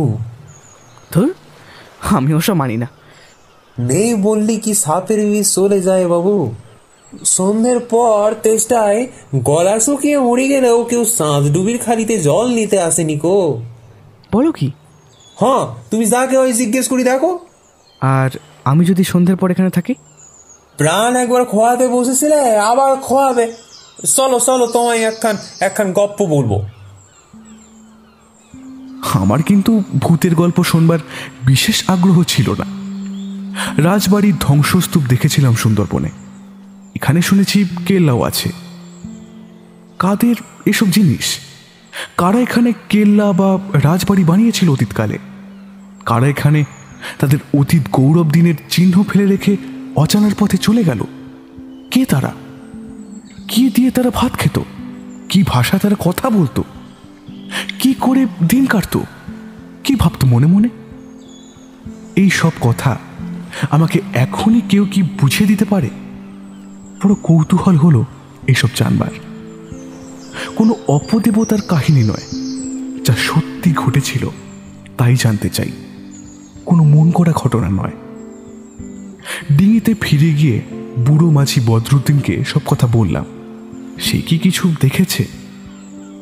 এখানে আর কোন দ্বীপে এমন আছে? বদরুদ্দিন বলল, সুন্দরবনে এমন অনেক জায়গায় আছে। এদিকের মধ্যে চাঁদডুবিতে আছে, আর সোনার দ্বীপে আছে। ও সব সেই কেলে রাজাদের কাণ্ড গো বাবু। সোনার মোহর কর পাওয়ার কথাও সত্য। আমি নিজে একবার একখান সেকেলে তরোয়াল পাইছিলাম। তরোয়ালখানার বাটে কত কি কাজ করা। আমার জামাই সেখান লইয়া গিয়া মহকুমার হাকিমরে দেখায়। তিনি কন সেইখানে নাকি সেকালে দামি জিনিস জাদুঘরে দিয়া দিতে। আমার জামাই যদিও তা দেয় নাই, ফিরাইয়া লইয়া আসে। এখনো আমার বাড়িতে আসি গো সেইখান। সেখান থেকে আমরা একটি দ্বীপের কূলে চলে এলাম। জায়গাটির নাম ইদ্রিসখালীর চর। এখানে বড় হাঙরের ভয়। জেলেরা কেউ জলে নামতে সাহস করে না। দিগন্ত রেখায় সূর্য উঠতে দেখেছি এখানে কতদিন। সমুদ্রের বুকে সূর্যোদয় কখনো দেখিনি। শুনলাম এখান থেকে যে দৃশ্য যেমন দেখা যায়, এমন আর এদিকে কোনো দ্বীপ থেকে নাকি দেখা যায় না। এই সূর্যোদয় দেখতে গিয়েই আমি একদিন বিপদে পড়লাম। একটা ছোট ডিঙি করে কুল থেকে কিছু দূর গিয়েছিলাম শেষ রাতের দিকে। বৃদ্ধ বদরুদ্দিন আমায় বলেছিল, সমুদ্রের মধ্যে খানিকখান গিয়া সূর্যোদয় দেখো গো বাবু। তাই করেছিলাম। কি যে সে অদ্ভুত দৃশ্য! জলের উপর এক স্থানে একটা সরু আগুনের রেখা দেখা দিল। প্রথমে মনে হলো জলে যেন আগুন লেগেছে। পরক্ষণেই সূর্য হঠাৎ লাফিয়ে উঠল, যেন জলরাশির মধ্যে থেকে একটা আগুনের গোলার মতো। তখনও সেটাকে সূর্য বলে মনে হচ্ছিল না, একটা রঙিন ফানুস যেন জলের উপর কে উড়িয়ে দিয়েছে। বদরুদ্দিন ঠিকই বলেছিল, ডাঙা থেকে এ শোভা দেখা যায় না। এসব ভেবে চলেছি, হঠাৎ দেখলাম ডিঙিখানি কুল থেকে দক্ষিণ পূর্ব দিকে চলেছে। ফিরবার চেষ্টা করলাম, কিন্তু পারলাম না। আবার কি চূড়া সুতায় পড়লাম নাকি? এই জিনিসটা বড় ভয়ের ব্যাপার এসব গভীর সমুদ্রে। মনু আমাকে অনেকবার বলেছিল, বদরুদ্দিনও সেদিন বলেছে। একবার নাকি ওরা ওই চাঁদডুবি আর ইদ্রিসখালীর মধ্যে কুমড়ো বোঝাই করা একটা নৌকা পায়। নৌকায় 3টি মৃতদেহ ছিল। দেখে মনে হয়েছিল তারা জল না খেয়ে মারা গিয়েছে। এই অবস্থায় লোকে সমুদ্রের জল বেশি করে পান করে, আর বেশি পরিমাণে সমুদ্রের জল পান করলে নাকি বদ্ধ পাগল হয়ে যায়। বলেছিলাম, পাগল হয় কেন? তা জানি না গো বাবু, তবে মাথা খারাপ হইয়া যাইতে দেখছি। তারপর কোথাকার লোক ওরা? ওই বর্মা দেশের লোক বইলাই মনে হইল, ঠিক কইতে পারুম না। তারা কুমড়া বোঝাই কইরা কোনো নদী পথে কিংবা ধরো ওই দুইখান দ্বীপের মাঝখানের সমুদ্রে নৌকা বাইতে বাইতে ওই চোরা সোতায় পইরা গিয়া দূরে সমুদ্রে চইলা আসছিল। তারপর যা হওনের দায়ী হইছে। ওরা ডাঙার লোক ছিল নিশ্চয়, না হইলে কুমড়া আনবো কোথার থিকা? আর নৌকায় কুমড়া বোঝাই দিয়া কেউ সমুদ্রে পাড়ি জমায় কি? এইসব কথায় আমার মনে পড়ল আমি ঘর পোড়া গরু। এই সেদিন ডুবো সোতা থেকে মরে যেতে যেতে ফিরেছি, আর বদরুদ্দিন আমায় কি শেখাবে? যেমন এই কথা মনে হওয়া সঙ্গে সঙ্গে অমনি এক লাফ দিলাম ডিঙি থেকে। ভুলে গেলাম যে সমুদ্র হাঙর সংকুল ও অত্যন্ত বিপজ্জনক। সাঁতরাতে ভালোই জানতাম, ডাঙাও খুব বেশি দূরে ছিল না। একটু হয়তো সাঁতরাতে পারবো, এর বেশি হলে হয়তো আমার পক্ষে ডাঙায় ওঠা সম্ভব হবে না। বেশ সাঁতরাচ্ছি, হঠাৎ আমার প্রায় 16-17 হাত দূরে একটা চওড়া মাছের ডানা জলের উপরে ভেসে উঠে পরক্ষণে ডুবে যেতে দেখে আমার হাত পা যেন অবশ হয়ে গেল। এ তো কোনো মাছের ডানা বলে মনে হয় না, এর নিশ্চয়ই সামুদ্রিক হাঙরের ডানা। আবার সেই বড় ডানাটা ভেসে উঠল আমার থেকে আর মাত্র 8-9 হাত দূরে। মনে হলো যে করেই হোক আমাকে এই ভীষণ জানোয়ারের হাত এড়াতেই হবে। একবার যদি ওর হাতে পড়ি তাহলে আর রক্ষা নেই। এই সময় ডানা আবার ডুবে গেল। এইবার বোধহয় ওটা ভেসে উঠবে। আমাকে মুখে শক্ত করে কামড়ে ধরেই চট করে বাঁদিকে ঘুরে গেলাম এবং খুব চিৎকার করতে লাগলাম। এমন সময় ডানাটি আবার ভেসে উঠল। ইতি পড়বে 1 সেকেন্ড আগে আমি যেখানে ছিলাম ঠিক সেইখানে। এই সময় সেই ভীষণ দর্শন সামুদ্রিক হাঙরের মুখটিও ভেসে উঠল, কিন্তু আমি যেদিকে আছি তা থেকে সম্পূর্ণ বিপরীত দিকে। হাঙরের লক্ষ্য ভ্রষ্ট হয়েছে বুঝলাম, কিন্তু এই বেলা যা করতে পারি বিলম্বে আর তার রক্ষা নেই। সঙ্গে সঙ্গে 2 হাত দিয়ে সাঁতরে প্রাণপণে ডাঙার দিকে আসতে চেষ্টা করলাম। হঠাৎ আমার হাঁটুতে যেন একটা শক্ত মুগুরের কি একটা ঘা লাগালো, যেন পাখানা কেটে পড়ে গেল মনে হলো। দাঁতে দাঁত চেপে তখনও সাঁতার কাটছি।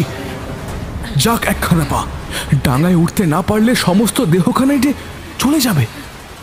এই সময় একটা বড় ঢেউ এসে আমাকে ডাঙার দিকে হাত দশে এগিয়ে দিয়ে গেল। পরক্ষণেই দেখি আমি আবার অন্যদিকে অনেক দূর চলে এসেছি। অনেক কষ্টে ডাঙার দিকে যদি আর 2 হাত আসি, আবার 4 হাত জলের মধ্যে চলে যাই ডুবো সোঁতার টানে। এই জন্যই আমার ডিঙি অকল সমুদ্রে অতটা গিয়ে পড়েছিল। এইবার আমি ভালো করেই তা বুঝতে পারলাম। আমার চিৎকার শুনে 2-3 জন আমাদের দলের জেলে ছুটে এসে আমাকে জল থেকে টেনে তুলল। তখন আমি এমন অবসন্ন যে ওদের কথার জবাব দিতে পর্যন্ত পারলাম না।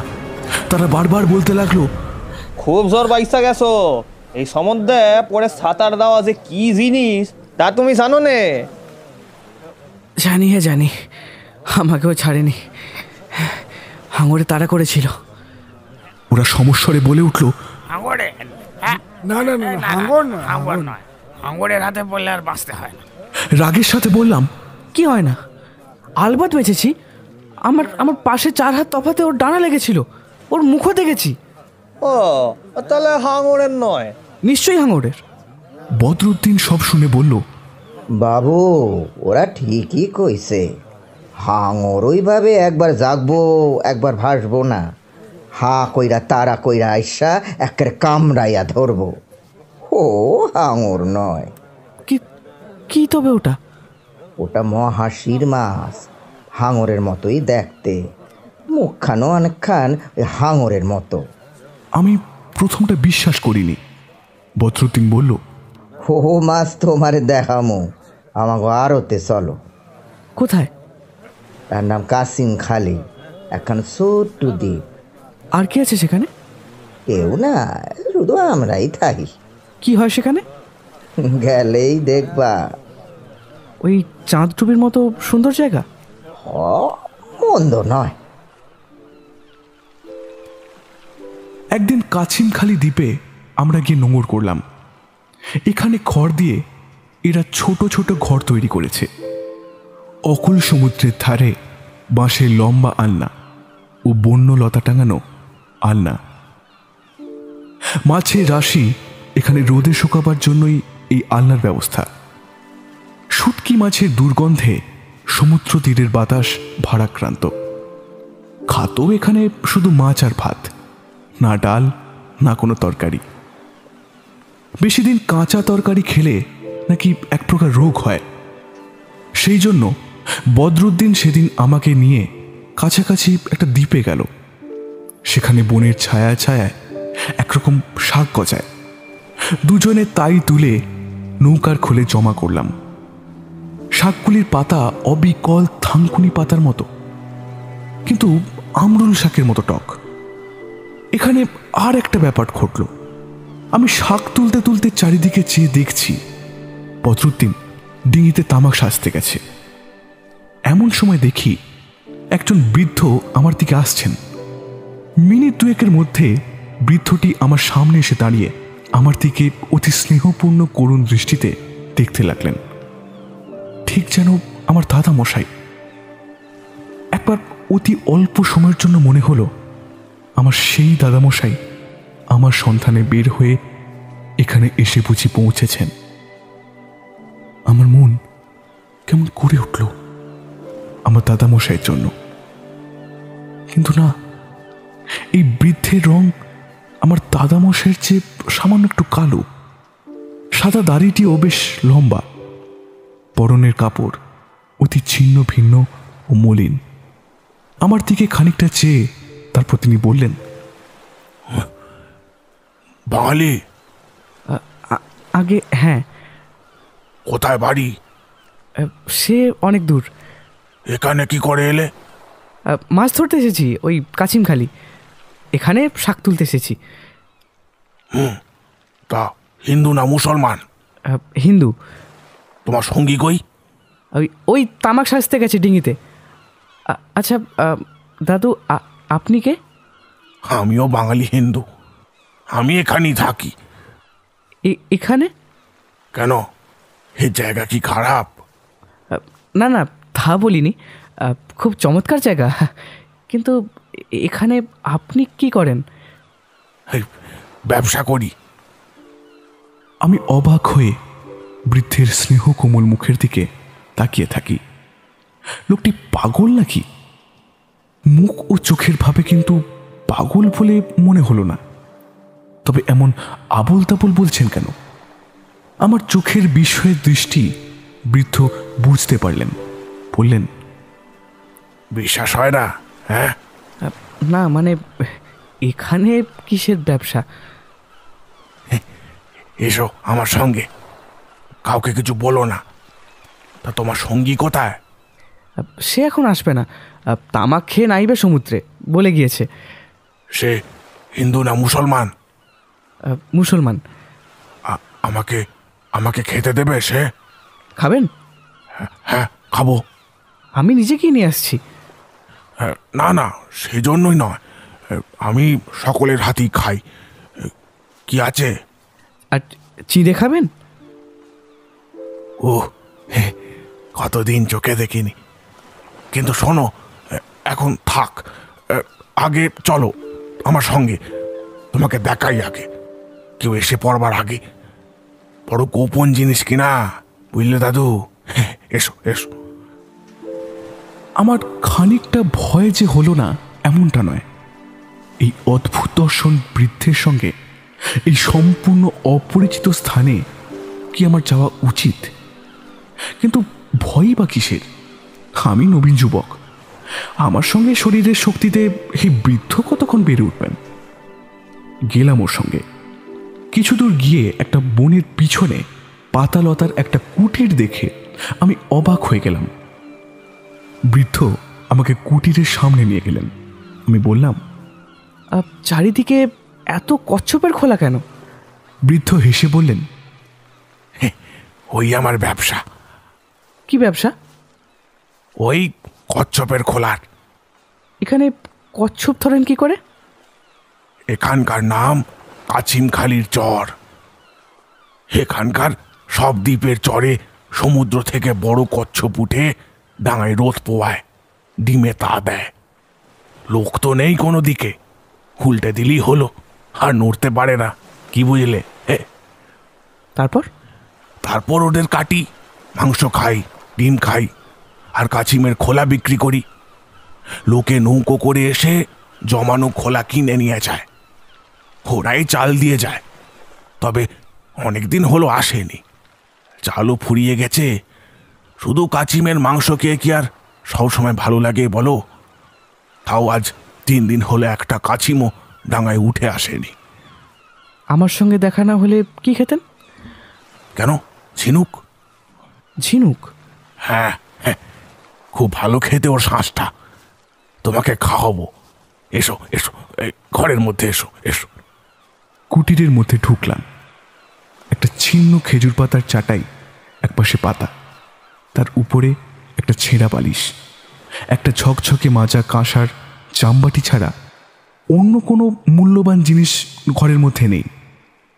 একটা তীরধনুক ঘরের এক কোণে হেলানো, খাবার জলের জন্য একটা মাটির কলসি, তাও কানা ভাঙা। অতি গরিব লোকের ঘরে এর চেয়ে অনেক বেশি জিনিস থাকে। আমি খুব অবাক হয়ে চারিদিকে দেখছি। তা দেখে বৃদ্ধ আমাকে বললেন, ভাবছ কি করে থাকি না?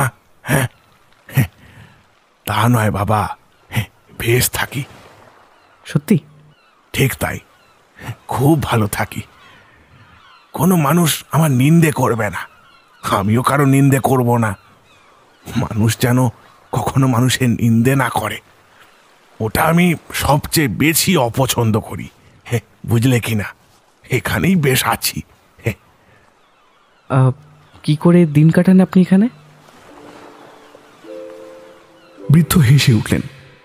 কিছুক্ষণ চুপ করে দূরের সমুদ্রের নীল জলরাশির দিকে তাকিয়ে কি যেন ভাবলেন।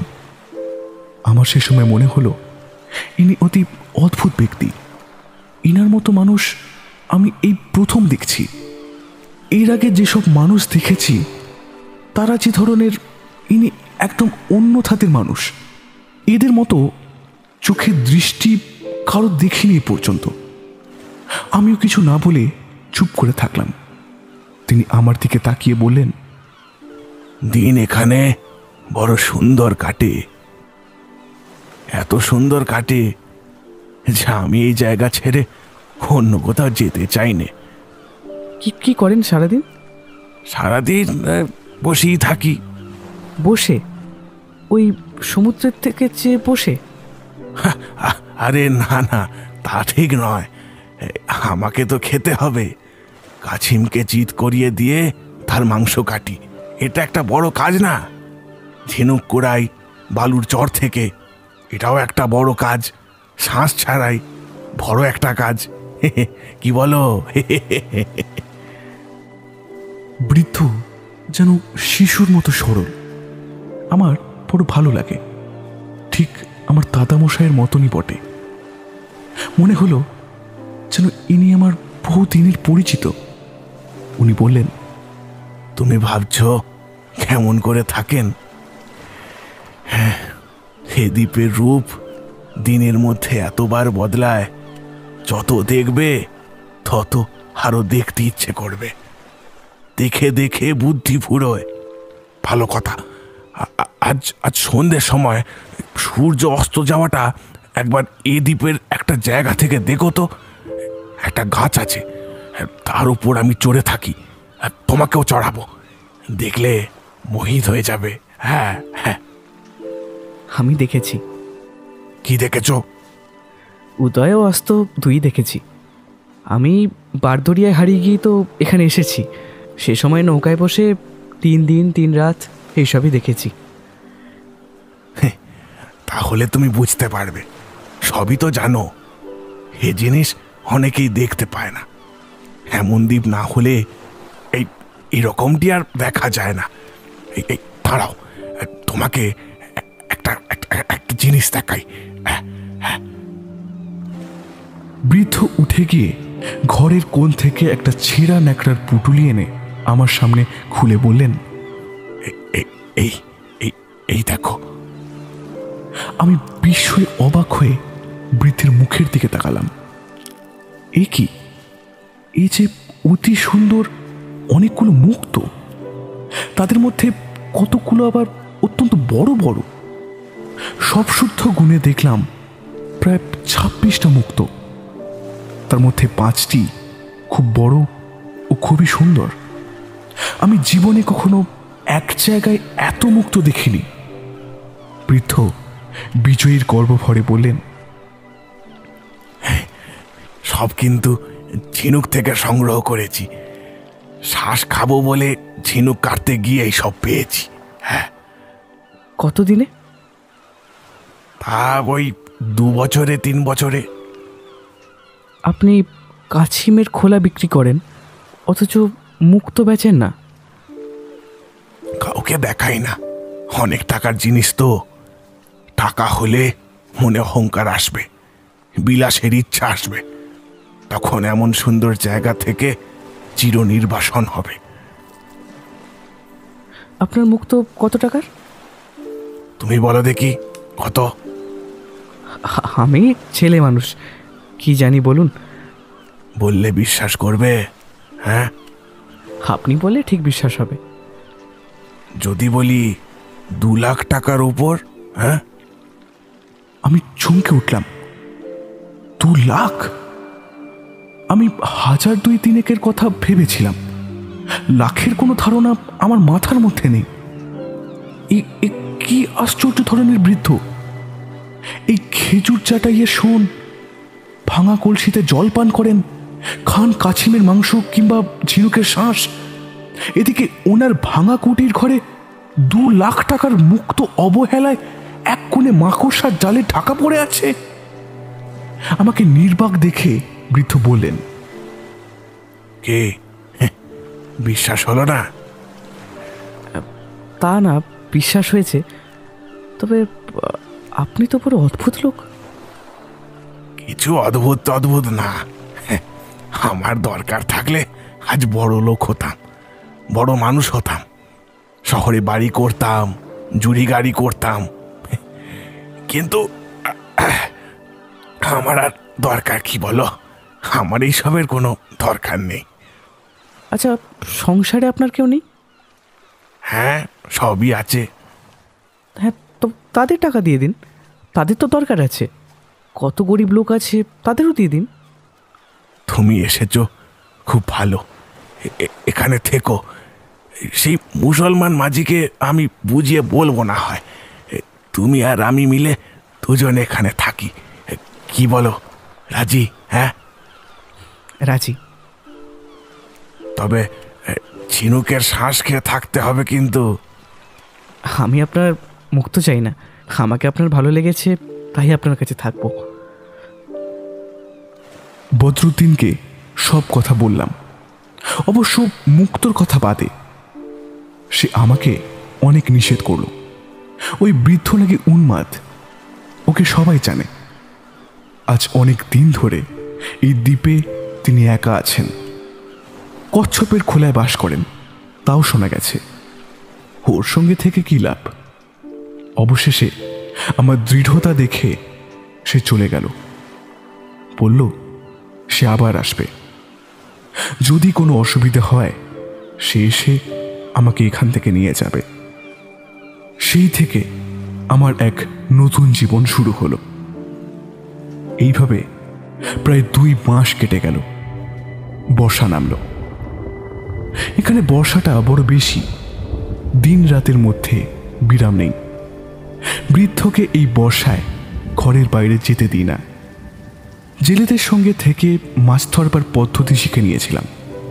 নানা রকমের সামুদ্রিক মাছ ধরি। ঝিনুকের শ্বাস আমি বড় একটা খাই না। বৃদ্ধ আমার কাজে বড় সন্তুষ্ট। ভালো মাছ ধরে বৃদ্ধকে রান্না করে খাওয়াই, ঝিনুক কুড়িয়ে আনি, ঘরের সব কাজকর্ম করি। একদিন বৃদ্ধ আমাকে আরো 2টো লুকোনো মুক্ত দেখালেন, মস্ত বড় 2টো মুক্ত। বললেন, দাম জানো? বলো তো। 14,000-এর কম নয়। বিশ্বাস হয়? হ্যাঁ। এসব সময় মনে হয় বৃদ্ধের বোধ হয় মাথা খারাপ হবে। আমারও বিশ্বাসে কি যায় আসে? কেনই বা ইনি এত টাকা এখানে নির্জনে বালুচরে পুঁতে রেখেছেন? জগতের কত না উপকারী হতে পারত এই টাকা দিয়ে। বললাম, দাদু, আমাকে একদিন মুক্ত ঝিনুক দেখান না। বেশ, চিনিয়ে দেব, তবে সব সময় কি পাওয়া যায়? ওই কাল ভদ্রে। তবে এতগুলো কি করে পেলেন? একদিন তোমাকে বলবো। আমি ছাড়বার পাত্র নই, তাকে চেপে ধরলাম। না, আপনাকে এখনই বলতে হবে, এতগুলো মুক্ত আপনি কি করে পেলেন? বৃদ্ধ বললেন, এই মুক্তোর ঝিনুক এইখানেই পাওয়া যায়। সেই জন্যই আমি তো বলছি চিনিয়ে দেব। এক্ষুনি দিন। আচ্ছা বেশ, এসো এসো আমার সঙ্গে এসো। তারপর দ্বীপের উত্তর পূর্ব কোণে একটা সম্পূর্ণ নিভৃত স্থানে আমাকে নিয়ে গিয়ে একটা গাছের তলায় বসালেন। সে স্থানে একরাশি ঝিনুক ছিল।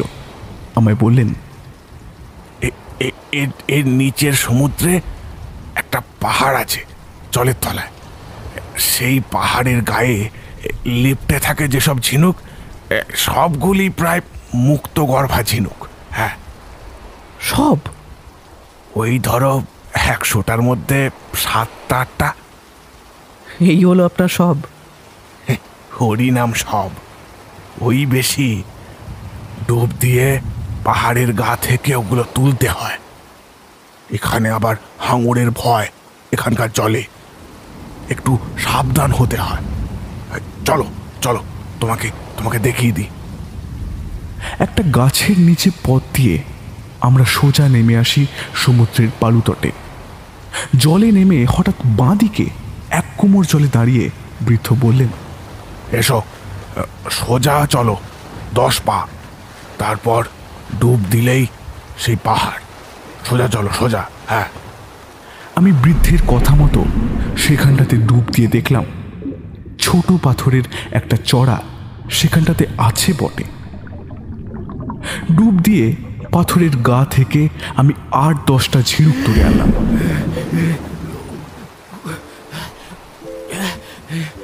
উত্তেজনার মাথায় সেগুলি তখনই ভেঙে ফেললাম ডাঙায় বসে, কিন্তু কিছুই নেই।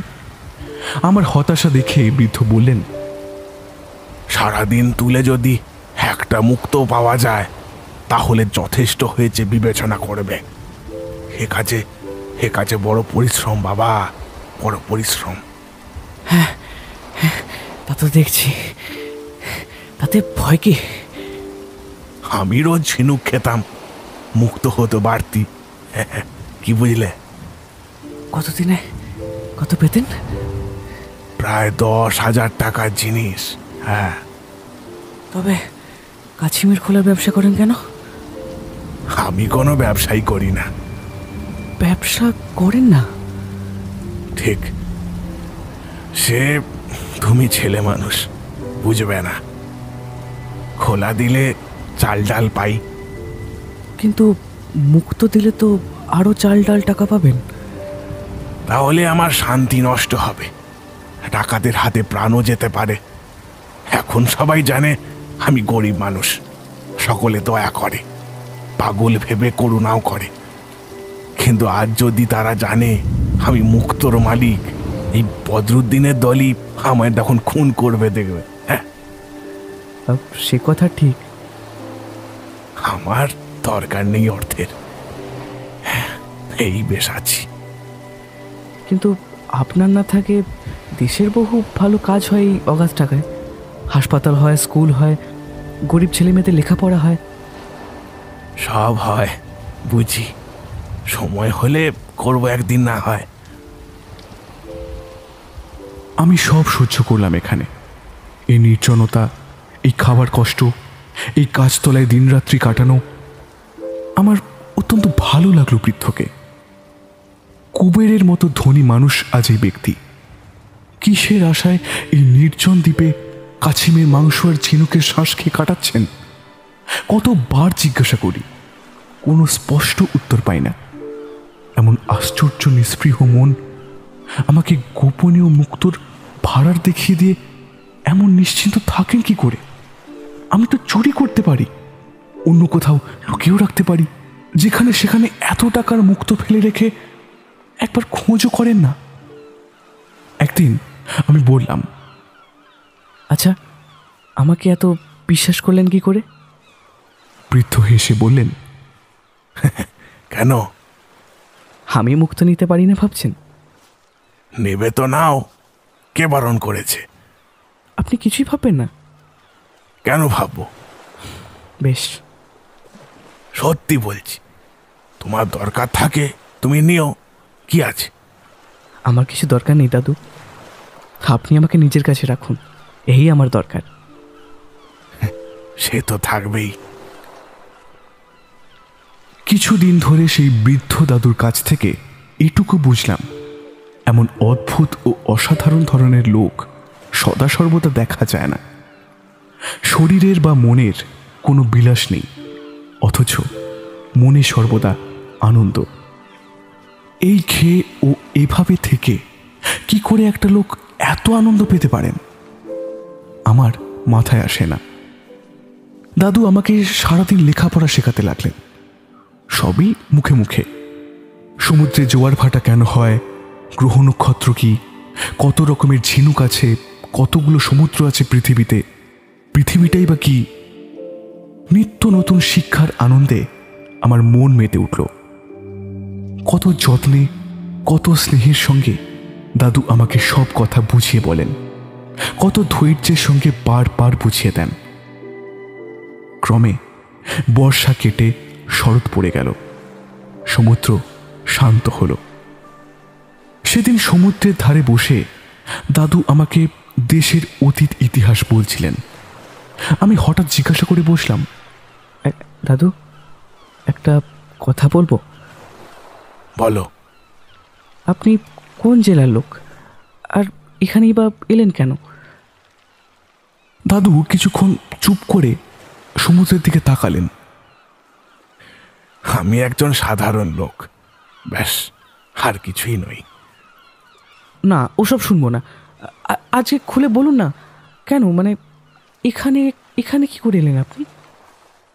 একটা দীর্ঘ নিঃশ্বাস ছেড়ে তিনি বলতে লাগলেন, আমার নাম কালীবর রায়। আমি বরিশাল কোটালীপাড়ার সিদ্ধেশ্বর তর্কাচার্যের সেজ ছেলে। আমি সংসার করিনি। বাবা আমাকে দেখে বাল্যেই নাকি বলেছিলেন এ ছেলে সংসার করবে না। বাবা ও মায়ের মৃত্যুর পর দেশ ছেড়ে বহু তীর্থে বহু দেশে যায়। সেখান থেকে একদল মাঝির সঙ্গে এখানে এসে পড়ি ঘটনাচক্রে। তারপর বেশ লেগে গেল এর নির্জনতা আর এর চমৎকার দৃশ্য। সে তো তোমাকে দেখিয়ে আসছি আজই এত দিন ধরে, তবুও ফুরিয়ে যায় না এমনই মজা।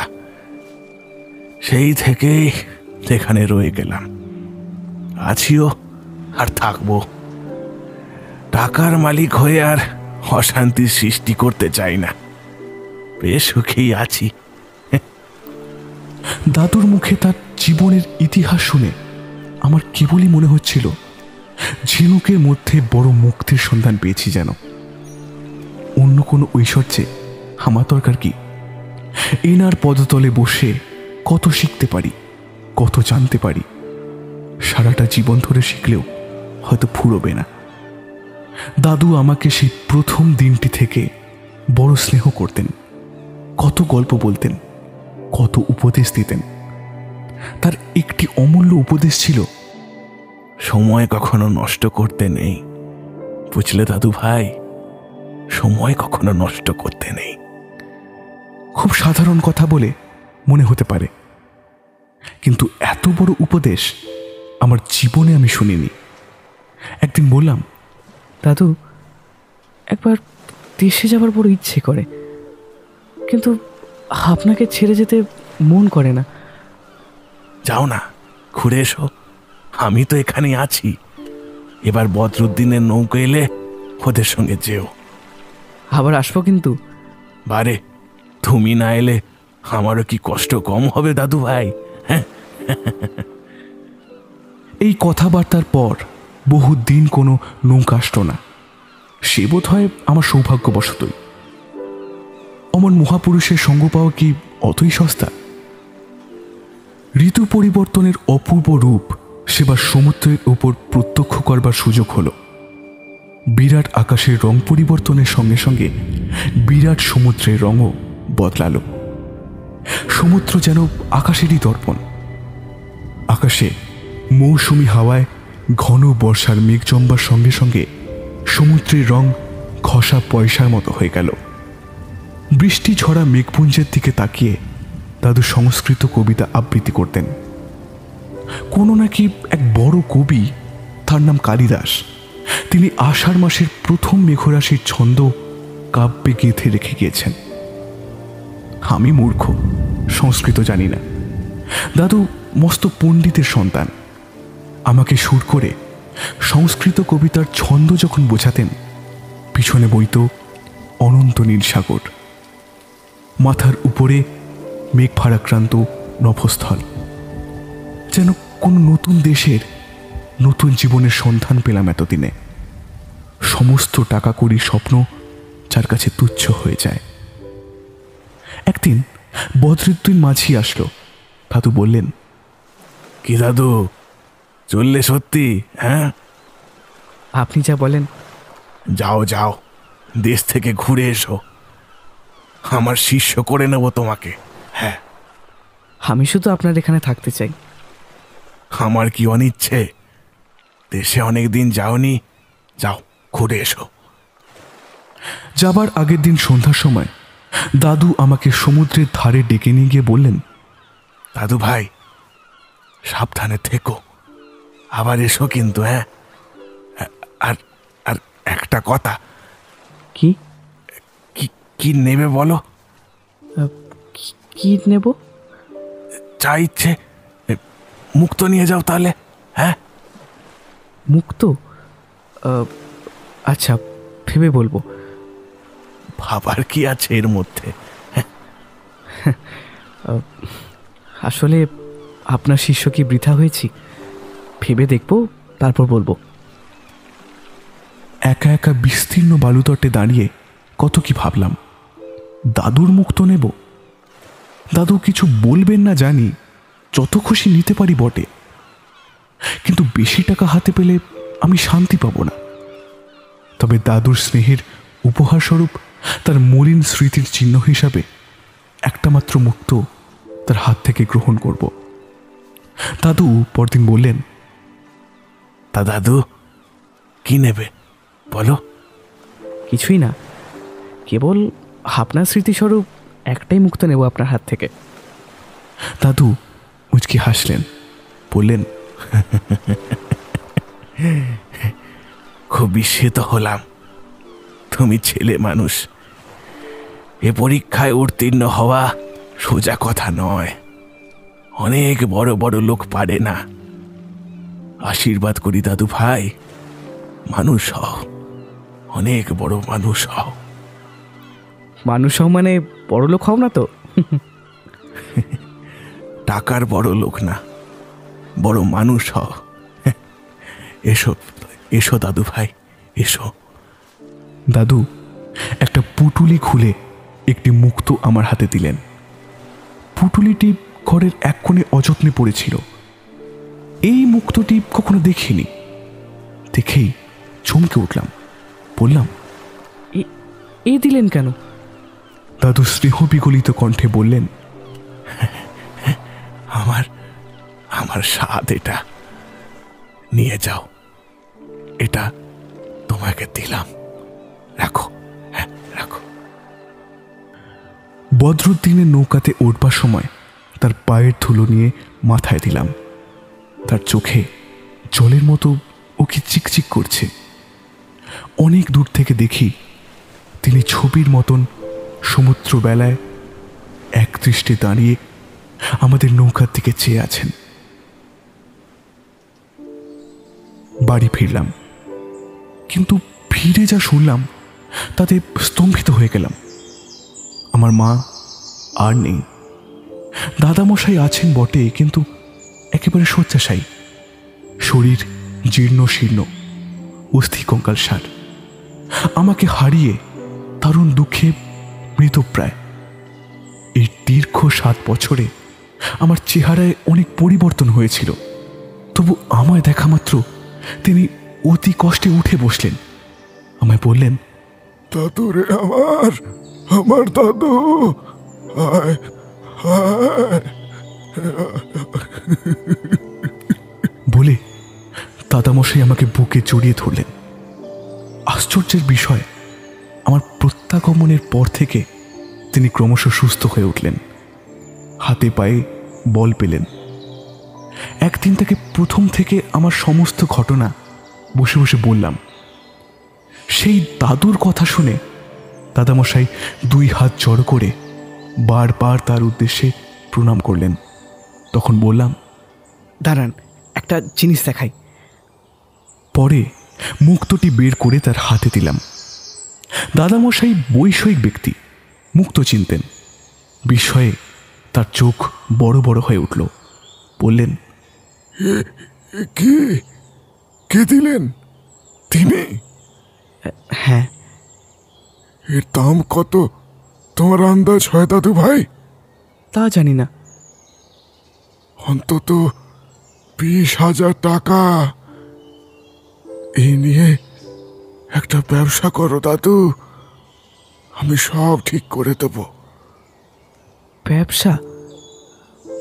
বেশ, আপনি যা বলেন।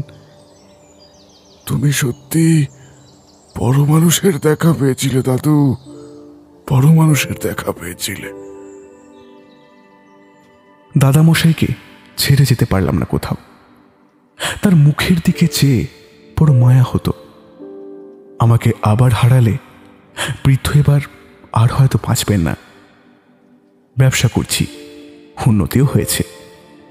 এইভাবেই বছর খানেক কেটে গেছে। তবে নির্জন দ্বীপের আমার সেই দাদুকে কখনো ভুলিনি। তাঁর সেই ছবির মতন মূর্তিটি মনের পটে চিরদিন অক্ষয় হয়ে থাকবে। জানি না আবার কবে দেখা হবে। মাঝে মাঝে রাতের স্বপ্নের মধ্যে দেখি তিনি বলছেন, দাদু ভাই, দাদু ভাই, মানুষ হও, সময় কখনো নষ্ট করো না, বড় মানুষ হও, বড় মানুষ হও। কথাটা ছোট, কিন্তু মস্ত বড় উপদেশ জীবনের পক্ষে। স্বপ্নের মধ্যেই বলি, আপনি আশীর্বাদ করুন দাদু, আশীর্বাদ করুন। সেই সমুদ্র বেষ্টিত দ্বীপ, সেই নীল জলরাশি, সেই চিৎ করানো কচ্ছপগুলো আবার যেন চোখের সামনে তখন ফুটে ওঠে।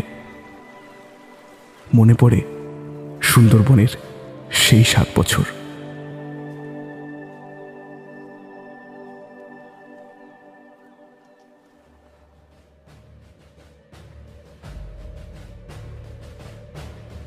শুনলেন বিভূতিভূষণ বন্দ্যোপাধ্যায় রচিত বিশেষ উপন্যাস সুন্দরবনে 7 বৎসর।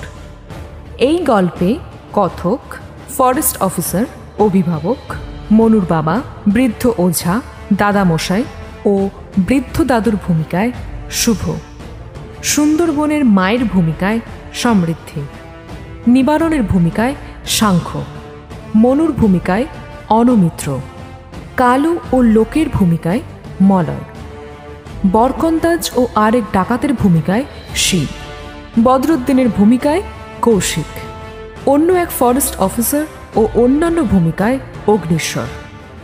গল্পে পোস্টার ডিজাইনে সৌম্যদীপ, সাউন্ড ডিজাইনে শুভ, ভিডিও এডিটিংয়ে রূপ, সমগ্র পরিচালনায় সমৃদ্ধি ও শুভ। এই উপন্যাসটি শুনে ভালো লেগে থাকলে অবশ্যই লাইক এবং শেয়ার করুন এবং আমাদের চ্যানেলকে সাবস্ক্রাইব করুন।